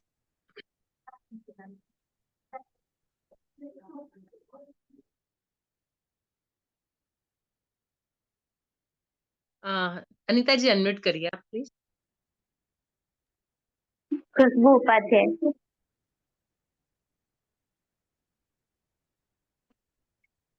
खुशबू जी प्लीज अनम्यूट करें। Yes ma'am.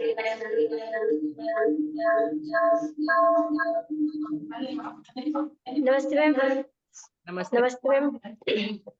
मैम आज की वेबिनार में हम लोग ने बहुत कुछ सीखा। आज आपने जैसे पीटीएम बताई हम लोग को, पेरेंट्स टीचर मीटिंग, तो इसमें हमें कैसे और कब करनी है ये भी आपसे सीखा हम लोगों ने। और इसके अलावा मैम एक सेकेंड जी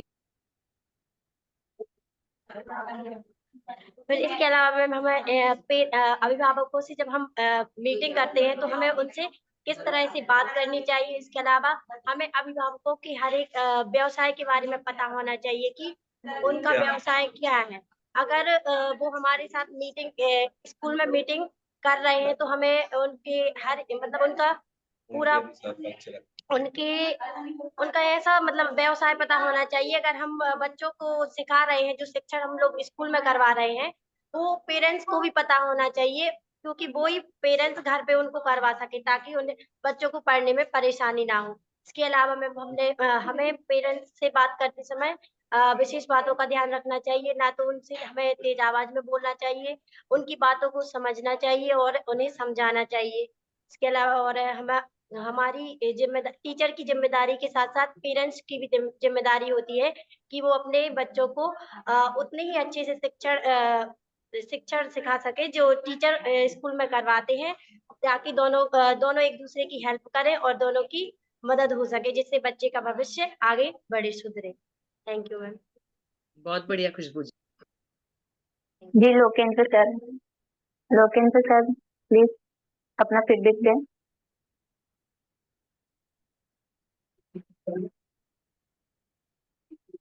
लोकेंद्र जी, खुशबू आपके साथ लोकेंद्र जी हैं?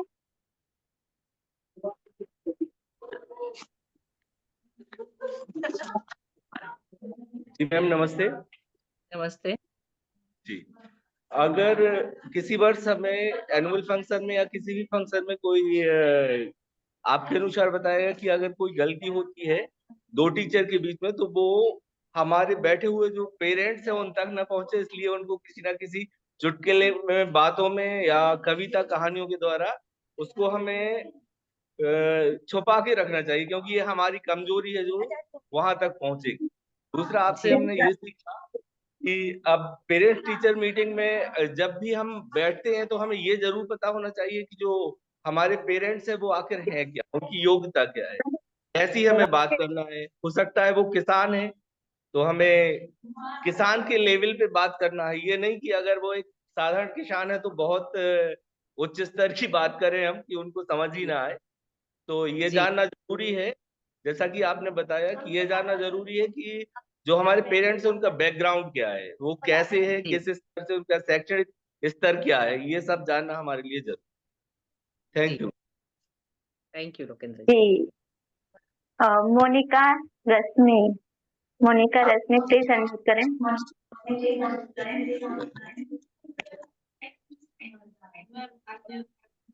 मोनिका आप अवेलेबल है तो प्लीज जल्दी अनम्यूट करें। नमस्ते मैम। नमस्ते। सबसे पहले तो हमने जर्नल मीटिंग और पर्सनल मीटिंग के बारे में जाना। जर्नल जो मीटिंग होती है वो स्कूल खुलने यानी स्कूल के 1 महीने बाद होती है, जिसमें पेरेंट्सों को सारी स्कूल की पॉलिसी बताई जाती है कि हमारे स्कूल में क्या क्या होता है, क्या यूनिफॉर्म होती है और वगैरह। और हमने ये भी सीखा कि जो पेरेंट्स होते हैं उनकी हम कैसे हेल्प ले सकते हैं स्कूल के कोई भी फंक्शन में। और कार्यक्रम के बाद उन्हें उनकी रिपोर्ट देना, फोटोज देना, उनको धन्यवाद देना, उनकी उनका धन्यवाद देना। Thank you ma'am. Thank you. जी आपके साथ रश्मि जी हैं। रश्मि जी।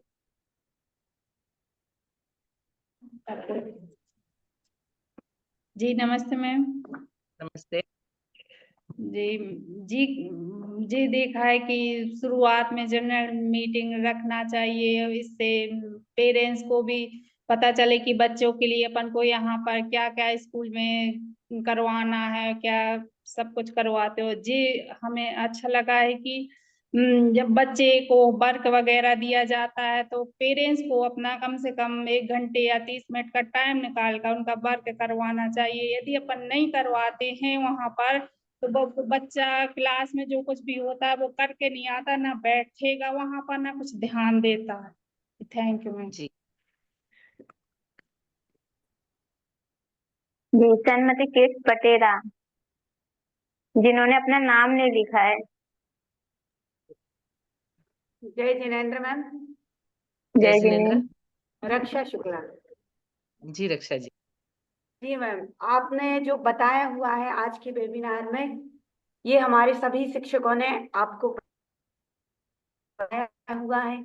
जितने भी आपके टॉपिक थे उन पर हम लोगों ने अपनी कार्य की जो रूपरेखा है वो बनाई हुई है, वो किसी ना किसी रूप में बनाई है। बस उसमें से हमें एक पॉइंट मिला है जो हम अभिभावकों का, जो आपने बताया कि थैंक्स नोट, तो वो लास्ट में थैंक्स नोट बस नहीं भेज पाते हैं।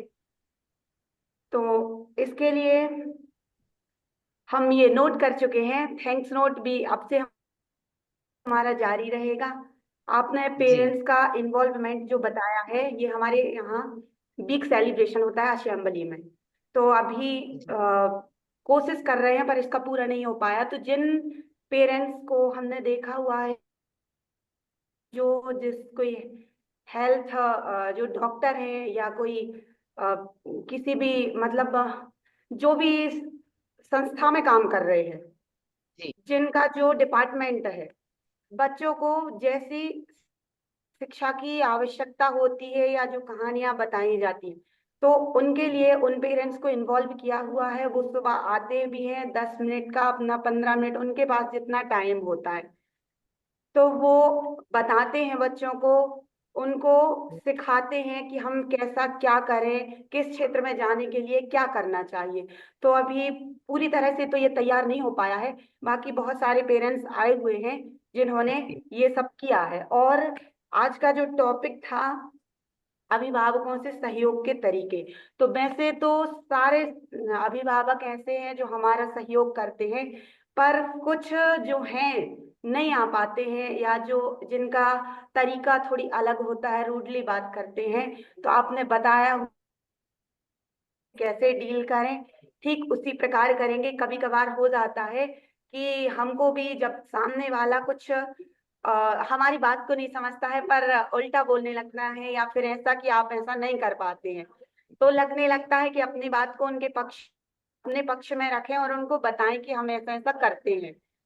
तो इसमें थोड़ा सा मिसमैनेज हो जाता है कि पेरेंट्स से हमारी भी बात हो जाती है, पर मतलब उनको लगता होगा कि ये अपना पक्ष रख रहे हैं, या तो हठपूर्वक या फिर झूठी दिलासा दे, लेकिन ऐसा तो नहीं है। आपके जितने सारे पॉइंट ये हमारी सर ने बताए हुए हैं, और जो हमने इसमें से मिस किए हैं वो सारे हमने नोट कर लिए हैं। सब पर हम अच्छी तरह से ध्यान देंगे और बहुत सारा हम कर रहे हैं मैम। और अभी जो हमारी एक्टिविटी थी, तो एग्जाम चल रहे हैं स्कूल में, तो एक्टिविटी तो हम उस वेबिनार की कर नहीं पाए, लेकिन आपने जो एक वीडियो भेजी थी तब ये हमें नहीं पता था कि ये भी कोई एक्टिविटी होती है। तो स्टार्टिंग टाइम में 2019 में जब हम आए हुए थे, तो हमें कुछ ऐसा तो पता नहीं था। हम बच्चों के साथ जैसा चिल्लाते थे, बोलते थे, ठीक बच्चे वैसे ही रिपीट करते थे। तो ये एक्टिविटी हम बिना सोचे समझे ये कराते रहते थे उनको। तब हमें ये बात आज पता चली कि ये कोई एक्टिविटी हुई है। जी भारती और शिवानी।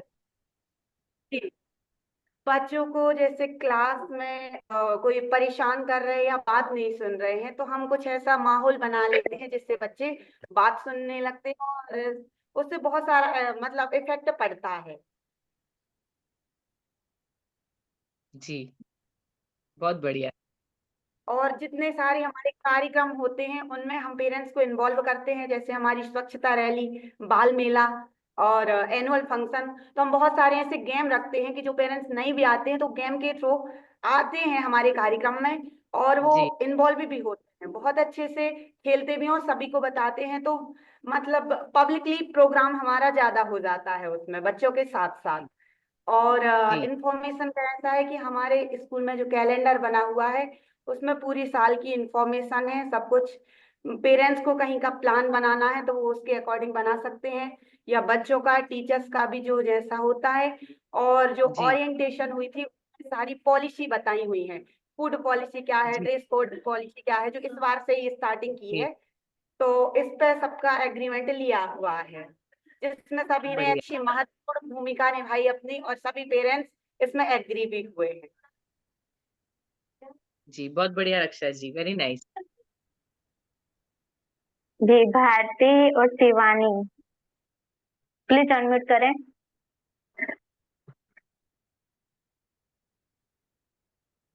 भारती, आपको मेरी आवाज आ रही है?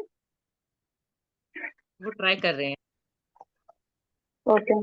तो मैम नमस्ते मैम। नमस्ते। आपने आज पेरेंट्स टीचर मीटिंग के बारे में बताया है कि पीटीएम में कैसे क्या करना चाहिए। हमें अच्छे सही ढंग से सही तरीके से पेरेंट्स से बात करनी चाहिए, और कम टाइम में, और ज्यादा देर बात ना करें, सही बात करें और कम टाइम में करें, और उनसे अच्छा जी रिलेशन बना के रखें।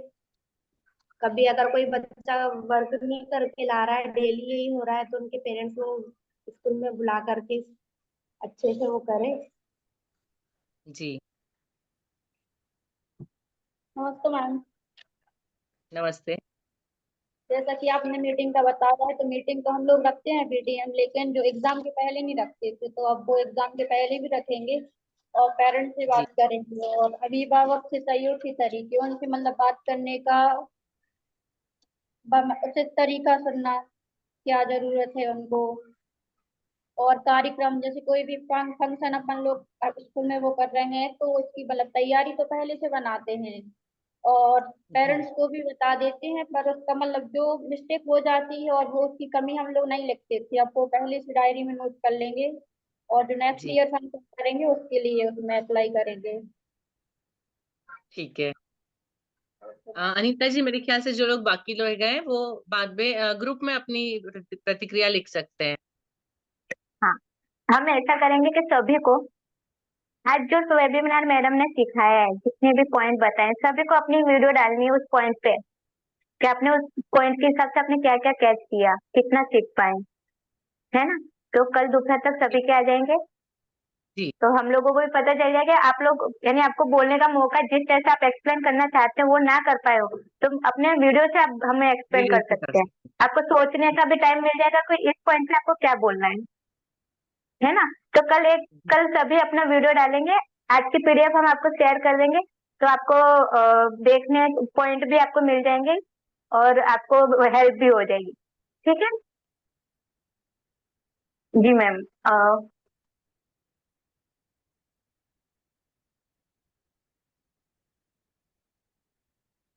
मैम मंगलाचरण करें, सॉरी महावीर वंदना हैं। करें। जी बिल्कुल। मैम टाइम ओवर हो रहा है, क्लोज करना चाहिए। जी क्लोज ही कर रहे हैं। 1 मिनट खाली, क्लोज ही कर रहे हैं।